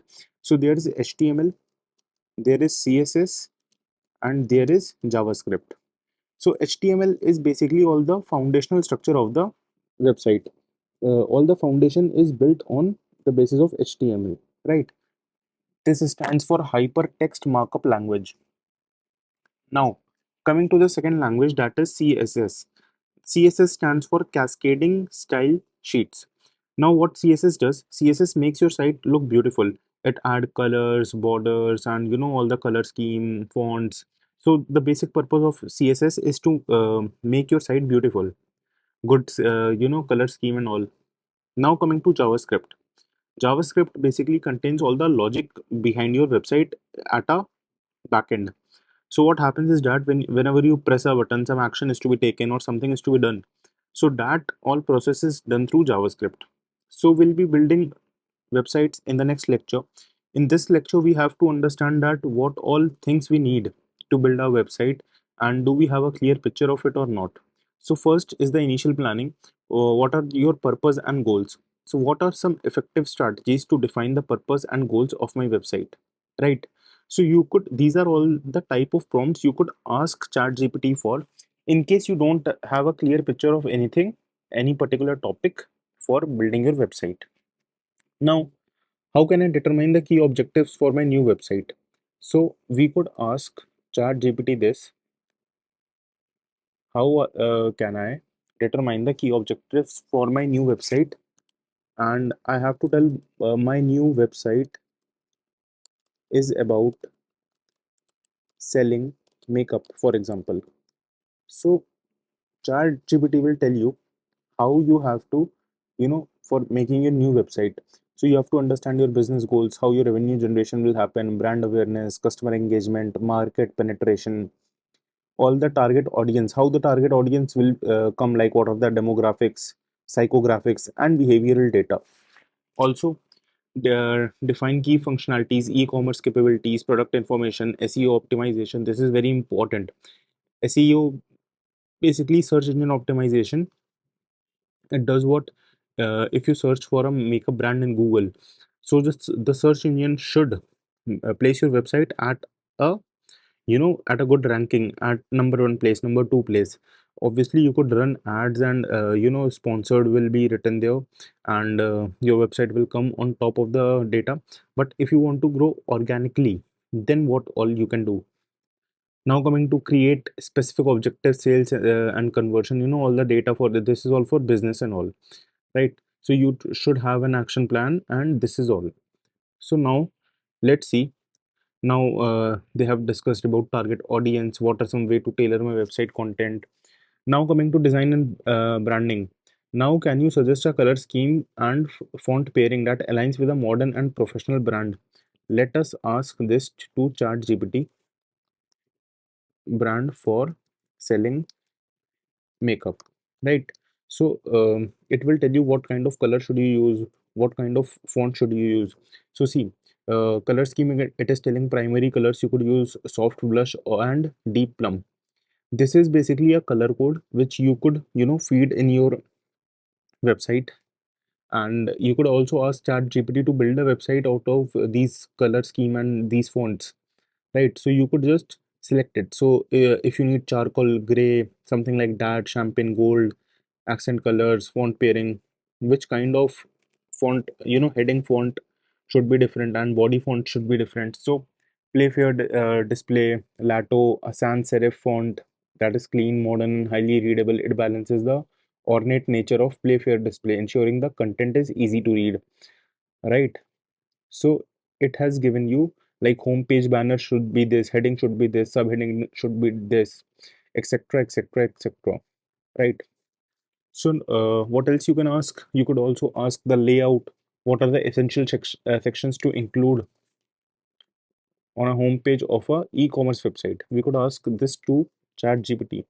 So ChatGPT will give us a response like, first there should be some header, for logo and and brand recognition, some navigation menu like products, categories, about us, contact, blog, search bar, cart icon. You should have all this. Like also the hero section, high quality images should be there, featured products, collections, everything like this, right? Now what else about us, product categories, newsletter sign up. You could also ask customers to put in their email, so you could just run a newsletter. Also some blog highlights, link to a recent or popular blog post relevant to your products or industry, useful for CEO, SEO, and engaging content marketing, social media links, footer, etc. etc.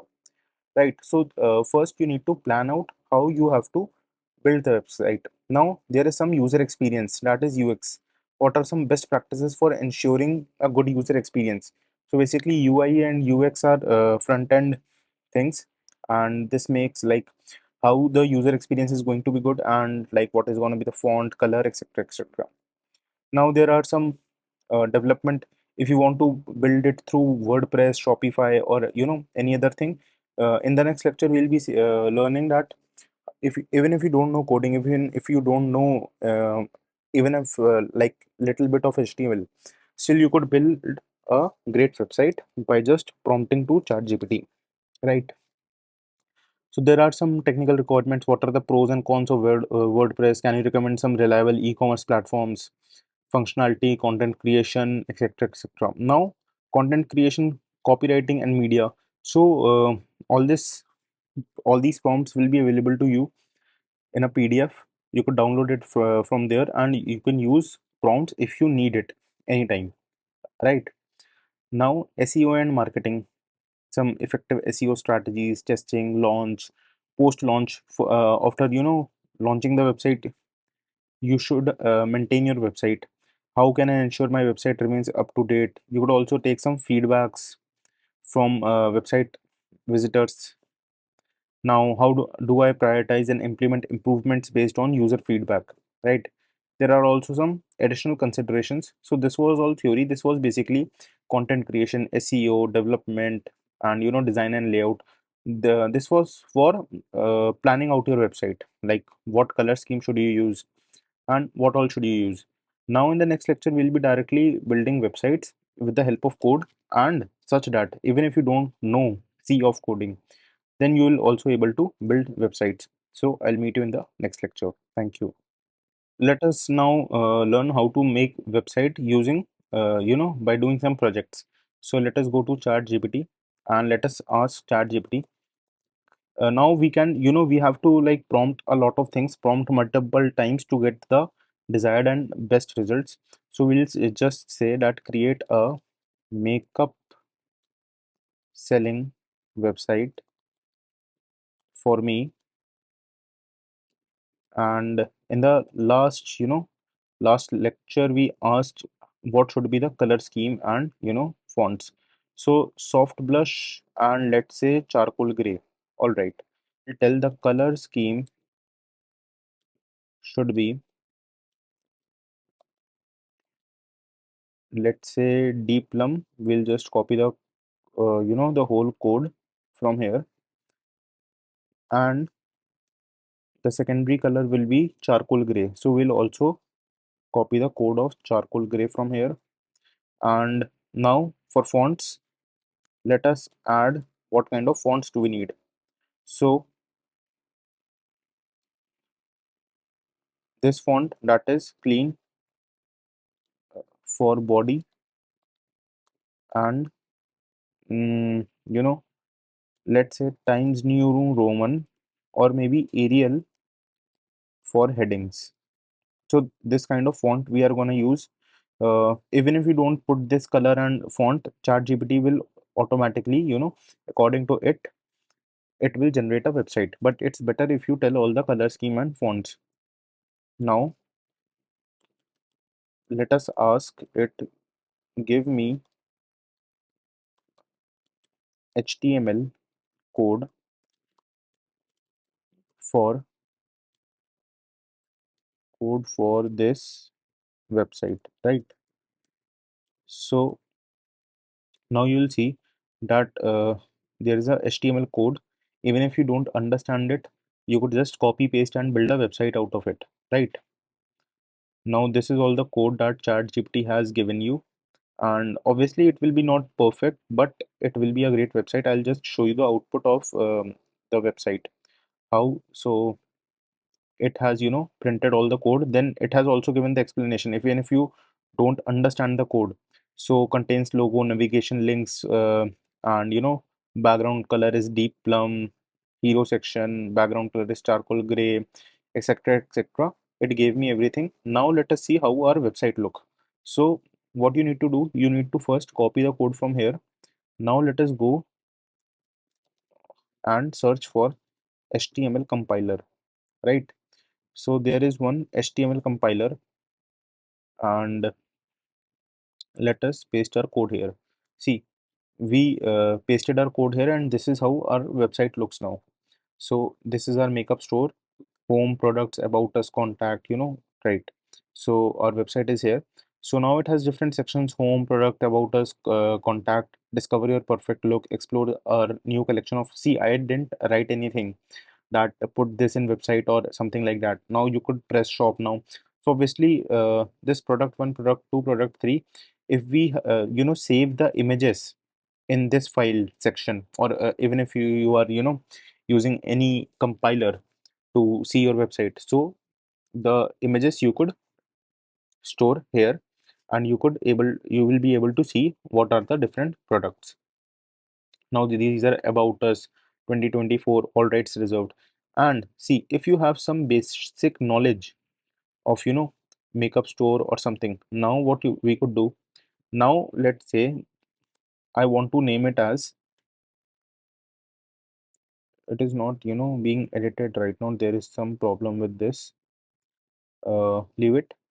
Now if let's say for example I didn't like this color scheme, even if I told ChatGPT to build a website out of this color scheme, what if I don't like it? So I'll just tell ChatGPT, give me a code and set color scheme to yellow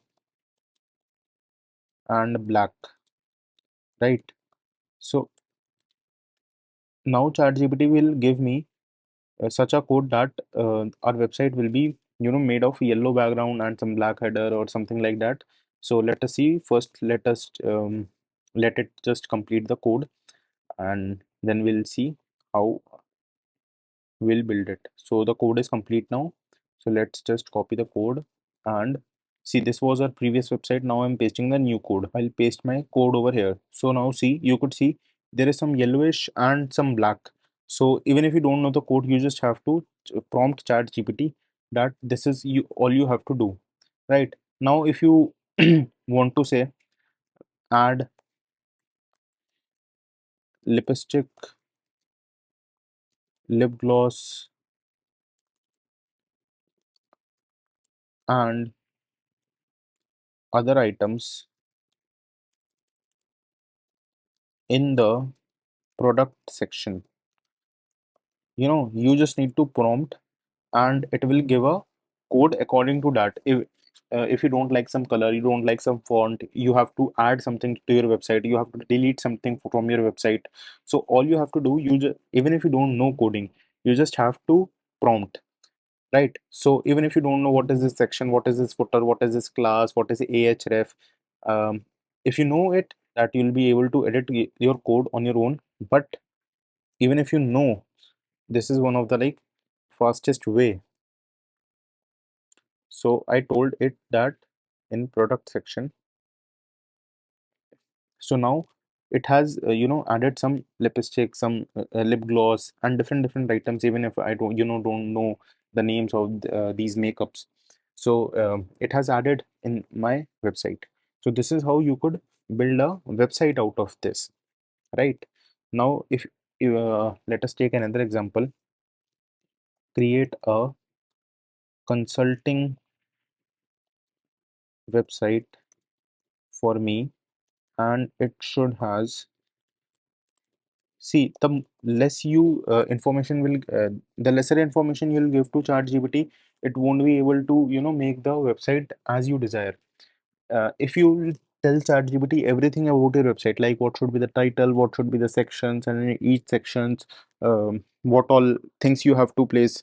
So it will give you a customized website. Now here I am using very short prompts just to make you understand how this works. Now create a consulting website for me, and it should have light color scheme.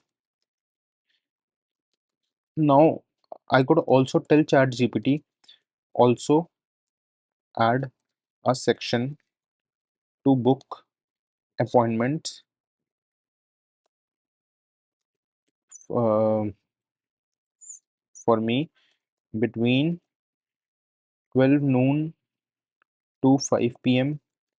Each slot will be for 1 hour. Also add, if someone is booking my appointment, so what he can do, he could also pay there. So also add payment gateway to my website, right? So now there's a prompt. Now it will give me a code. So this is all the HTML code. It is being generated, uh, and it's quite long. Okay, so this is done. And in last, it told you that you'll need to add JavaScript function for make book appointment and make payment. So it's better if you know coding, because I already told you that in what happens is that in website building, basically you need to understand three languages: HTML, CSS, and JavaScript. So HTML basically carries all the foundation of your website, all the basic structure of your website. CSS makes your site look beautiful. It adds color to your website, background, fonts, and different things. JavaScript is basically where you have all the logic of the site, like for payment gateway or linking something, some action is to be taken after pressing some button. So here JavaScript is used. So it's better if you know at least these. There are some more languages like React and J and etc at backend, but these three languages you should know for building websites. Even if you don't know, you could just prompt chat GPT, right? So now what will happen? Now this is our code. Now let us see how our website looks. See, these are consulting services. I could book appointment like 12 p.m. Appointment booked for 12 p.m. Now I told it to add a payment gateway. So it will redirect me to payment gateway. Now I will have to use JavaScript to, redirect it to the payment gateway. So this is how you could book consulting service. I'm not liking the background.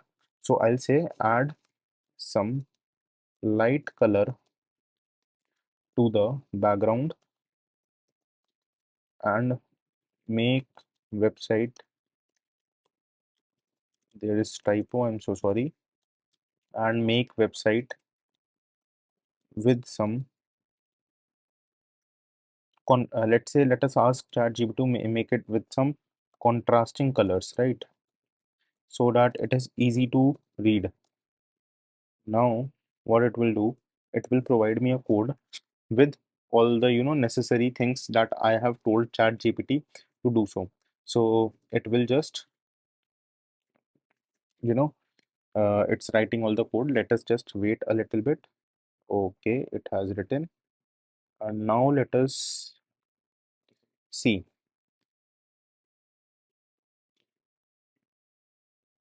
Now it did like this. Now you could also use chat gpt. You could use a different color. For example, we'll be talking like what type of color. You could also say you want to add orange color, right? Or maybe red. I'll also be making a separate course on for chat gpt. So maybe red color is not acceptable. You have to put a like a particular this code in background color. So basically the idea is clear. If we prompt something to chat gpt, it will give me the result. And this is how you could use chat gpt for building website. In the next lecture, we'll also doing some complex problems like building a game or something like that. Till then, bye bye, take care. So we have built some basic websites and we have understood what is HTML, CSS and JavaScript and how we can build websites. Now let us go to a advanced level of thing. So let us build a tic-tac-toe game. So what I have to do, I just have to prompt ChatGPT that, just a minute, build a website for me that contains a tic-tac-toe game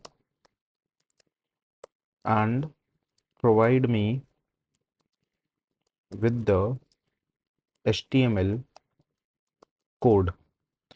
So now ChatGPT will give you a code how you could do. Even if you don't understand anything, it doesn't really matter.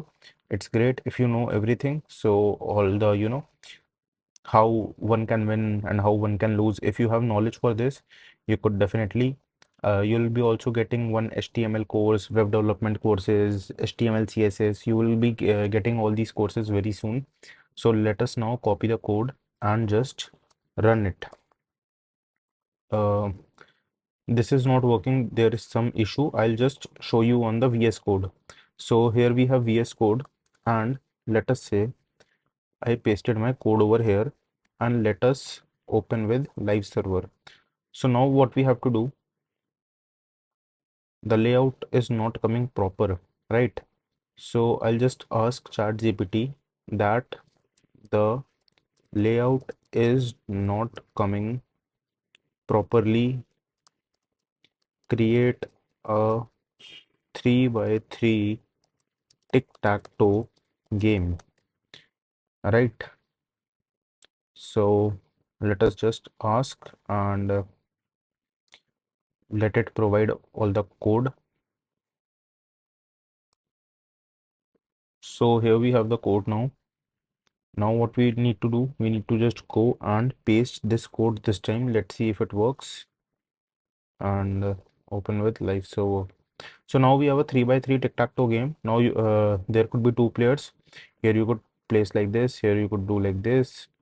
Now here like this and here like this. So now it says X wins because I did it here. Now if you do like this, then here, then here, then here, then here. Now it says 0 wins, right? So this is how you could make a game and you could launch it on your website. So this is how you could make a game. And there are different things which you could do with the help of ChatGPT. You got such a long code. It's not really a long code if you are into coding and all. So this is nothing but you are able to create a game on your own. But now let's say we are getting what? We are getting white and black. I don't like this. So what I'll tell, put some, put light blue color in the background. So what it will do, it will provide me such a code that light blue color is in the background of the website and then I can play tic-tac-toe on it. So let it just complete the code and now we could copy all this code and let us paste it here. Now let's see, open with live server. So now as you can see there is light blue color code in the background and you could comfortably play over here, right? See, actions, right? So this is how you could build even a game and you could just prompt again and again and again till you are not satisfied with anything. Now if you need to make it live, you could also search in ChatGPT, how can I host a website on internet? So it will tell you all the process and all the packages you need to buy or do you need to register a domain name or you need to buy a server and all the things you need to upload your files and all. So it will tell you all the steps and you could do it. So you have created a game. uh, so that's great without even knowing HTML or something. You could also make apps and games using this. So this was for So we have understood how first you need to have a conceptual clarity, like how you have to use ChatGPT for making website and apps like that. If it gave you the code of HTML, CSS, and JavaScript, it can also give you code for like C++, data structure algorithms, and different things. So in this section, we learned how we can make websites, and similarly, you can make apps. In the next section, we'll be learning how you can use ChatGPT for content creation. I'll meet you in the next lecture. Till then, bye bye. Take care. Hello everyone, I welcome you all to this section. In this section, we'll be learning how we can use ChatGPT for content creation. So using ChatGPT for content creation involves leveraging the model's ability to generate text based on your prompts you provide.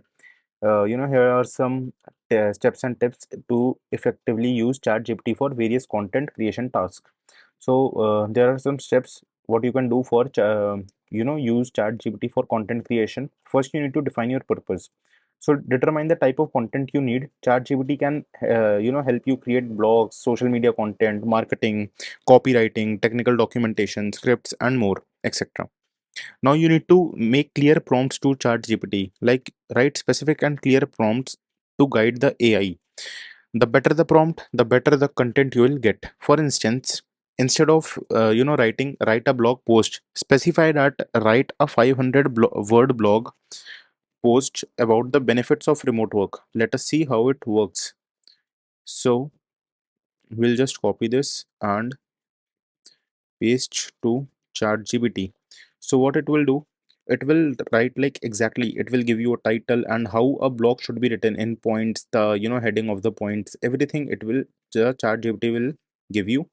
And it is also concluding the blog. So you'll get approximately 500 words and you'll get a blog about that. So now you use iterative refinement, generate multiple drafts and refine the prompts based on the outputs. You might need to adjust your prompts to get the content closer to what you want. For example, if you didn't like this point, so you could just say remove the fifth point, right? So it will remove the fifth point, and whether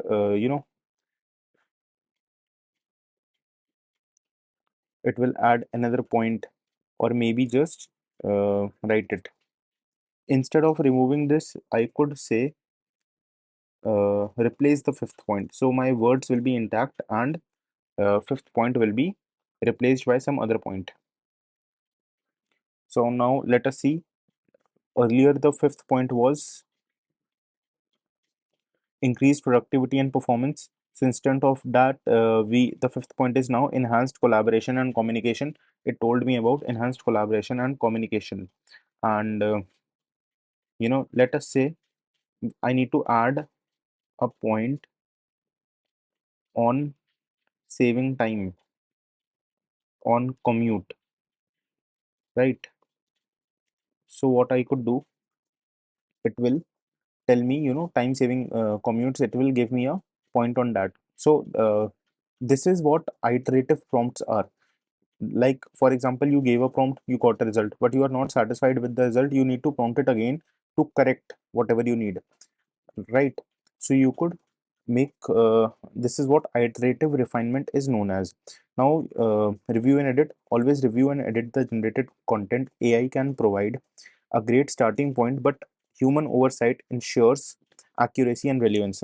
So whatever result you are getting, just go through it and check whether it's correct or not, or whether you can give it for a proofreading or something like that. So that will be better. Now, integrating with your workflow, you can use tools and APIs to integrate ChatGPT into your content creation and workflow. This can automate parts of the process and improve efficiency. So these are all the things you could do for content creation. In the next lecture, we'll be learning some examples of these content creation, and in the next to next lecture, we'll be learning how you can create a YouTube video with the help of ChatGPT, right? So I'll meet you in the next lecture. Thank you. Hello everyone. In this lecture, we'll be seeing some examples, some example prompts for different types of content types. For example, you are writing a blog post. So you could just prompt like that, write a 500 word blog post about the benefits of remote work, including points on work life balance, productivity, and cost saving. So these are the 3 points that you need it, right?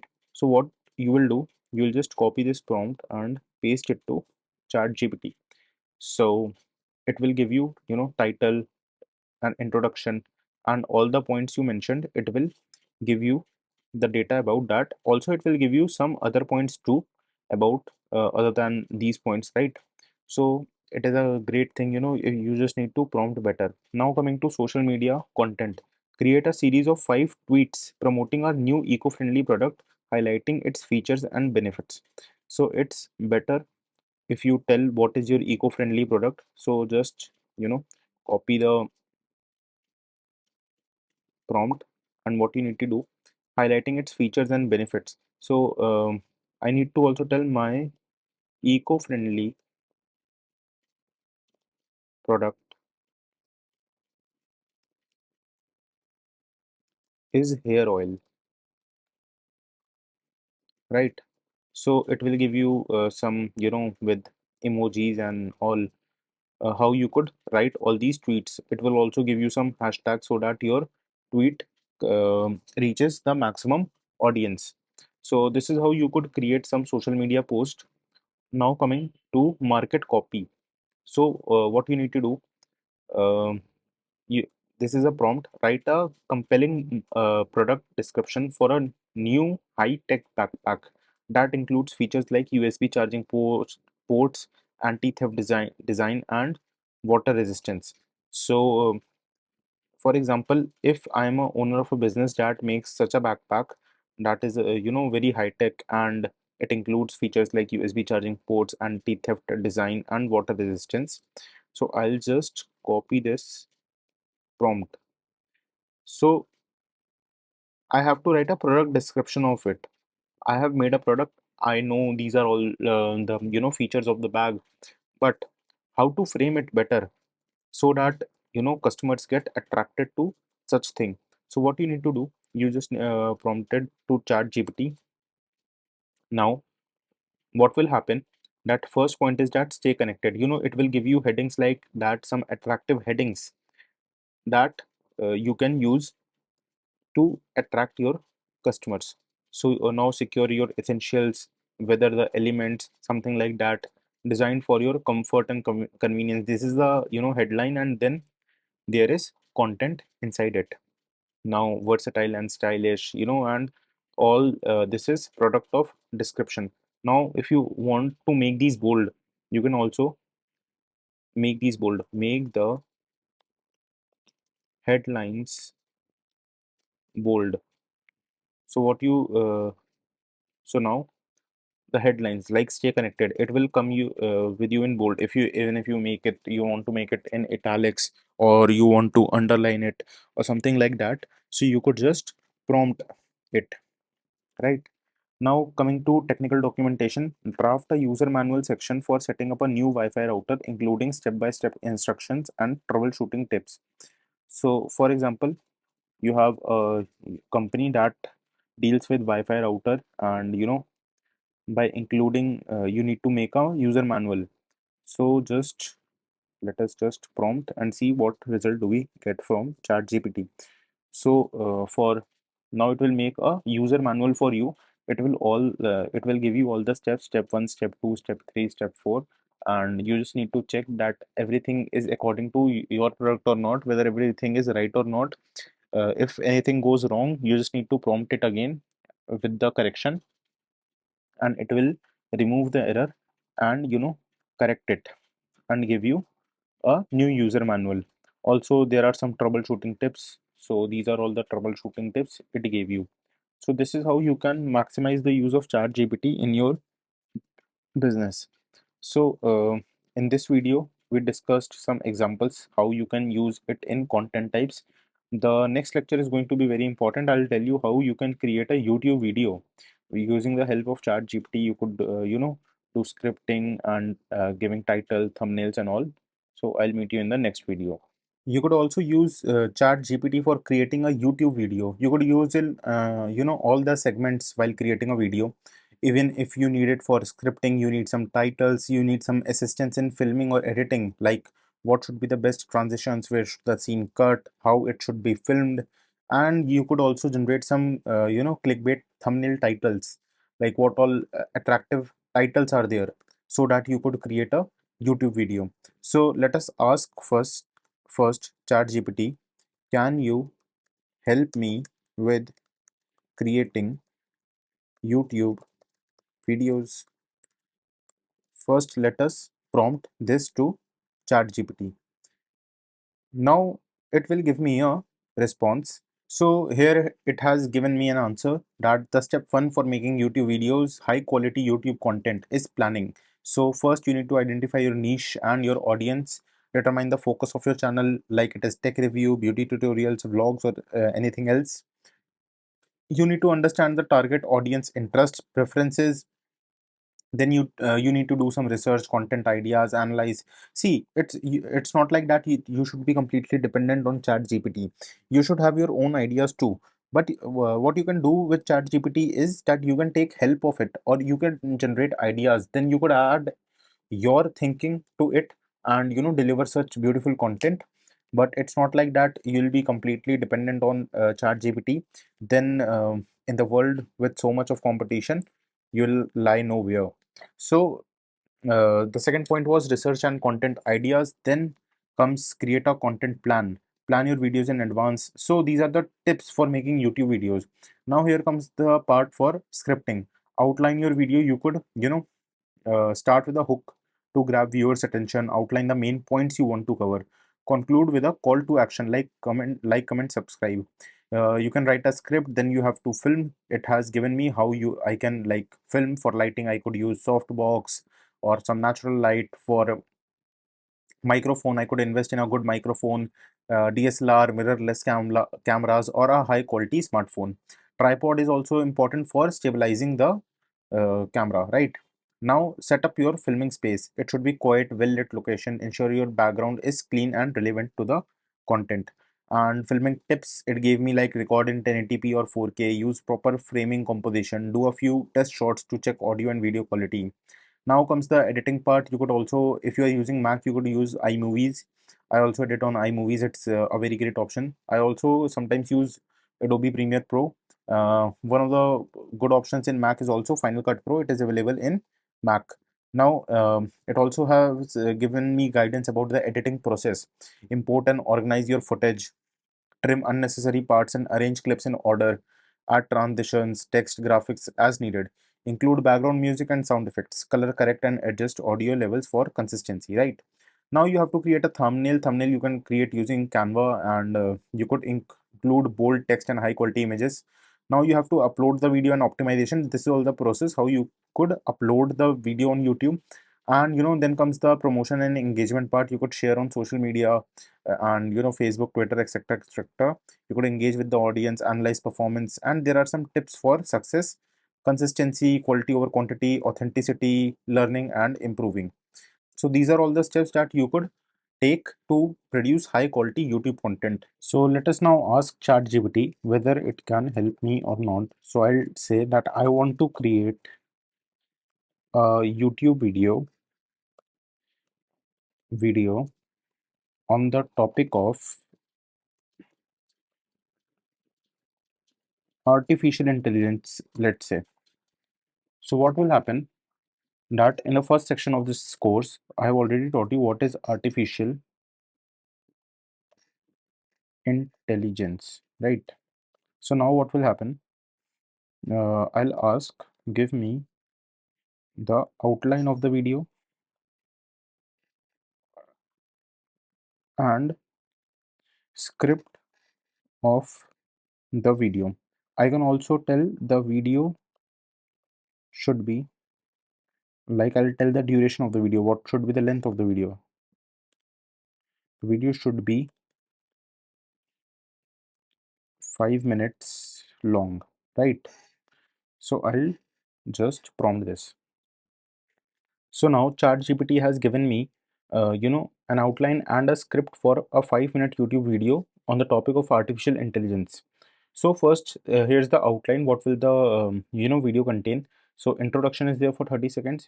We have to welcome and brief introduction to the channel, introduce the topic artificial intelligence. What is AI? This will be around for 1 minute.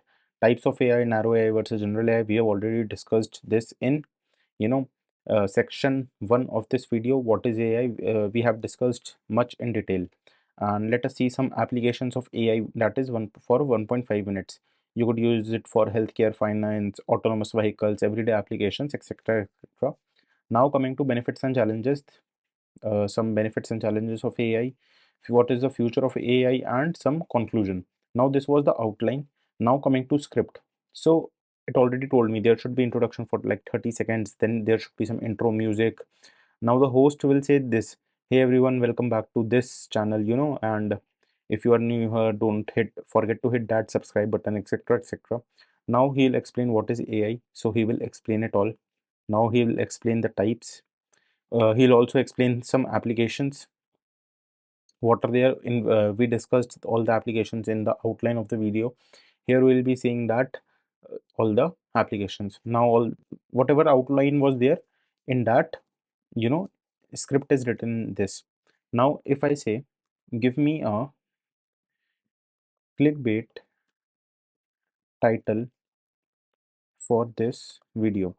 What does clickbait mean? For those who don't know, clickbait usually means that to if you want a very attractive title to your YouTube video, and in thumbnail, and the thumbnail you'll design that should be very attractive with a few words, and that will be your clickbait.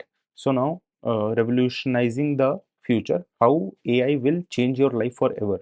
So when someone will read this line, how AI will change your life forever, so he'll have a question in mind like how AI can change my life forever. What will happen if AI comes? What is AI?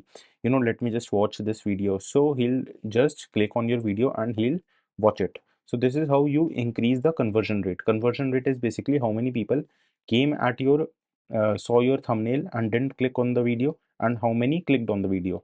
So like if 100 people saw your thumbnail and 10 people clicked on your video, so your conversion rate is 10%. So this is how you could build a video. It has already given me. Now I can ask for give me some editing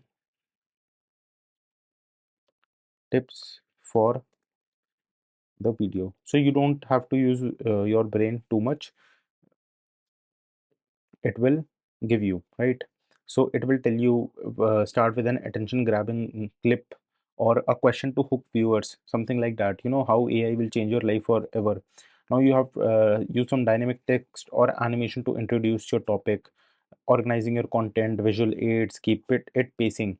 It should be long pauses should be avoided, and it should be tightly edited, and there should be no pauses in the video.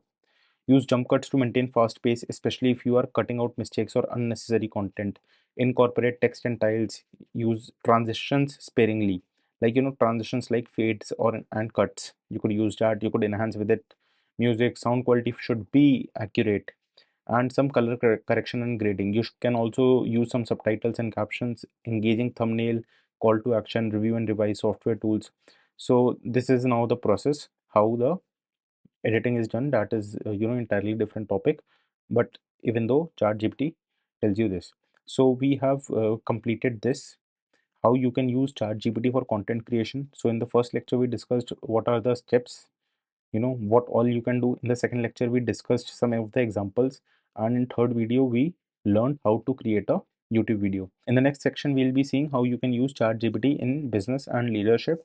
Also, like some of the miscellaneous topics, we'll be covering that, and our course will come to an end. So thank you. I'll meet you in the next lecture. You could also use chat gpt for creating a YouTube video. You could use in all the segments while creating a video. Even if you need it for scripting, you need some titles, you need some assistance in filming or editing, like what should be the best transitions, where should the scene cut, how it should be filmed.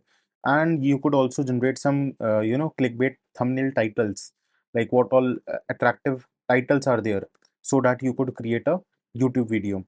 So let us ask first ChatGPT, can you help me with creating YouTube videos. First, let us prompt this to ChatGPT. Now it will give me a response. So here it has given me an answer that the step one for making YouTube videos, high quality YouTube content is planning. So first you need to identify your niche and your audience, determine the focus of your channel, like it is tech review, beauty tutorials, vlogs, or anything else. You need to understand the target audience interest, preferences. Then you need to do some research, content ideas, analyze. See, it's not like that you should be completely dependent on chat gpt. You should have your own ideas too. But what you can do with chat gpt is that you can take help of it, or you can generate ideas, then you could add your thinking to it, and deliver such beautiful content. But it's not like that you'll be completely dependent on chat gpt. Then in the world with so much of competition, you'll lie nowhere. So the second point was research and content ideas. Then comes create a content plan. Plan your videos in advance. So these are the tips for making YouTube videos. Now here comes the part for scripting. Outline your video. You could, start with a hook to grab viewers' attention. Outline the main points you want to cover. Conclude with a call to action like comment, subscribe. You can write a script, then you have to film. It has given me how I can like film. For lighting, I could use softbox or some natural light. For microphone, I could invest in a good microphone, DSLR, mirrorless cameras, or a high quality smartphone. Tripod is also important for stabilizing the camera, right? Now set up your filming space. It should be quiet, well lit location. Ensure your background is clean and relevant to the content. And filming tips, it gave me like record in 1080p or 4K, use proper framing composition, do a few test shots to check audio and video quality. Now comes the editing part. You could also, if you are using Mac, you could use iMovies.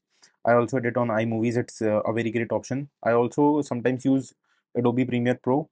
One of the good options in Mac is also Final Cut Pro. It is available in Mac. Now, it also has given me guidance about the editing process. Import and organize your footage, trim unnecessary parts and arrange clips in order, add transitions, text, graphics as needed, include background music and sound effects, color correct and adjust audio levels for consistency, right? Now you have to create a thumbnail. Thumbnail you can create using Canva, and you could include bold text and high quality images. Now you have to upload the video and optimization. This is all the process how you could upload the video on YouTube. And then comes the promotion and engagement part. You could share on social media, and Facebook, Twitter, etc, etc. You could engage with the audience, analyze performance, and there are some tips for success: consistency, quality over quantity, authenticity, learning, and improving. So these are all the steps that you could take to produce high quality YouTube content. So let us now ask ChatGPT whether it can help me or not. So I'll say that I want to create a YouTube video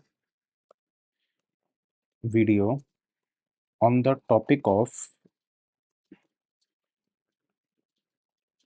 artificial intelligence, let's say. So what will happen that in the first section of this course, I have already taught you what is artificial intelligence, right? So now what will happen? I'll ask, give me the outline of the video and script of the video. I can also tell the video should be like, I'll tell the duration of the video, what should be the length of the video. The video should be 5 minutes long, right? So I'll just prompt this. So now ChatGPT has given me, an outline and a script for a 5-minute YouTube video on the topic of artificial intelligence. So first, here's the outline. What will the video contain? So introduction is there for 30 seconds. We have to welcome and brief introduction to the channel. Introduce the topic artificial intelligence. What is AI? This will be around for 1 minute. Types of AI, narrow AI versus general AI. We have already discussed this in you know section 1 of this video. What is AI? We have discussed much in detail, and let us see some applications of AI, that is one for 1.5 minutes. You could use it for healthcare, finance, autonomous vehicles, everyday applications, etc, etc. Now coming to benefits and challenges, some benefits and challenges of AI, what is the future of AI, and some conclusion. Now this was the outline. Now coming to script. So it already told me there should be introduction for like 30 seconds, then there should be some intro music. Now the host will say this: hey everyone, welcome back to this channel, and if you are new here, don't forget to hit that subscribe button, etc, etc. Now he'll explain what is AI, so he will explain it all. Now he will explain the types. He'll also explain some applications, what are there in. We discussed all the applications in the outline of the video. Here we will be seeing that all the applications. Now all whatever outline was there in that, you know script is written this. Now if I say give me a clickbait title for this video. What does clickbait mean? For those who don't know, clickbait usually means that to if you want a very attractive title to your YouTube video, and in thumbnail, and the thumbnail you'll design that should be very attractive with a few words, and that will be your clickbait. So now, revolutionizing the future, how AI will change your life forever. So when someone will read this line, how AI will change your life forever, so he'll have a question in mind like how AI can change my life forever. What will happen if AI comes? What is AI? Let me just watch this video. So he'll just click on your video and he'll watch it. So this is how you increase the conversion rate. Conversion rate is basically how many people came at your saw your thumbnail and didn't click on the video, and how many clicked on the video. So like if 100 people saw your thumbnail and 10 people clicked on your video, so your conversion rate is 10%. So this is how you could build a video. It has already given me. Now I can ask for give me some editing tips for the video. So you don't have to use your brain too much. It will give you, right? So it will tell you, start with an attention grabbing clip or a question to hook viewers, something like that. How AI will change your life forever. Now you have used some dynamic text or animation to introduce your topic, organizing your content, visual aids, keep it pacing. It should be long pauses should be avoided, and it should be tightly edited, and there should be no pauses in the video. Use jump cuts to maintain fast pace, especially if you are cutting out mistakes or unnecessary content. Incorporate text and tiles. Use transitions sparingly, like transitions like fades or and cuts. You could use that. You could enhance with it. Music sound quality should be accurate, and some color correction and grading. You can also use some subtitles and captions. Engaging thumbnail, call to action, review and revise software tools. So this is now the process how the editing is done. That is entirely different topic, but even though ChatGPT tells you this. So we have completed this, how you can use ChatGPT for content creation. So in the first lecture we discussed what are the steps, what all you can do. In the second lecture we discussed some of the examples, and in third video we learned how to create a YouTube video. In the next section we'll be seeing how you can use ChatGPT in business and leadership.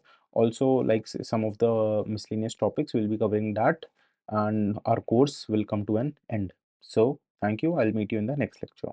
Now in this section, we'll be seeing how we can use ChatGPT in business and leadership. And we'll be also covering some miscellaneous topics, and we'll be ending the course in this section. So let us begin the first lecture of the section, how we can use ChatGPT in business and leadership. So using ChatGPT in business and leadership can be incredibly beneficial for various tasks, including customer support, decision making, strategy development, employee training, and more. Here's how you can leverage ChatGPT in these areas. So, customer support. First, for example, you could integrate ChatGPT into your customer support system to provide instant responses to your common queries, FAQs, and troubleshooting steps. Also, by ChatGPT, you could get 24/7 availability round the clock, improving responsiveness and customer satisfaction. Now comes personalized interactions. Customize responses based on customer data to provide a personalized experience. You could also use ChatGPT in decision making.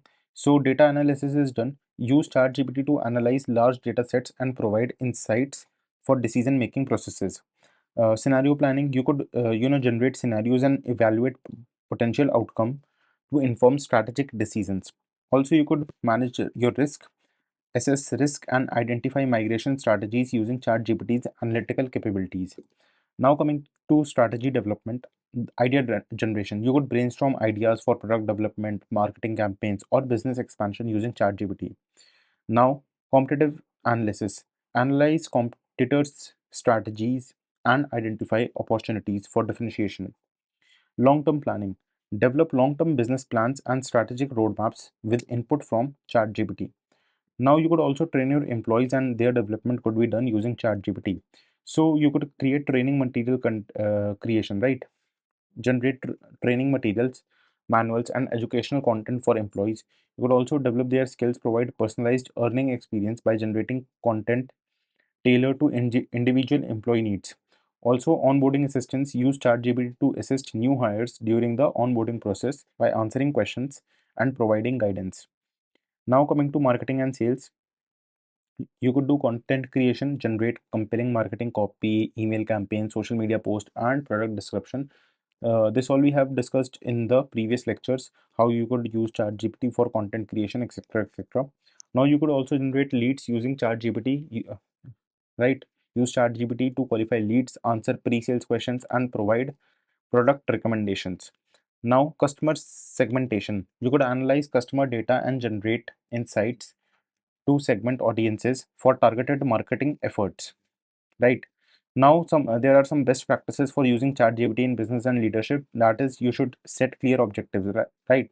For using ChatGPT, you should train and fine tune. We have already discussed that there are two models of training tuning.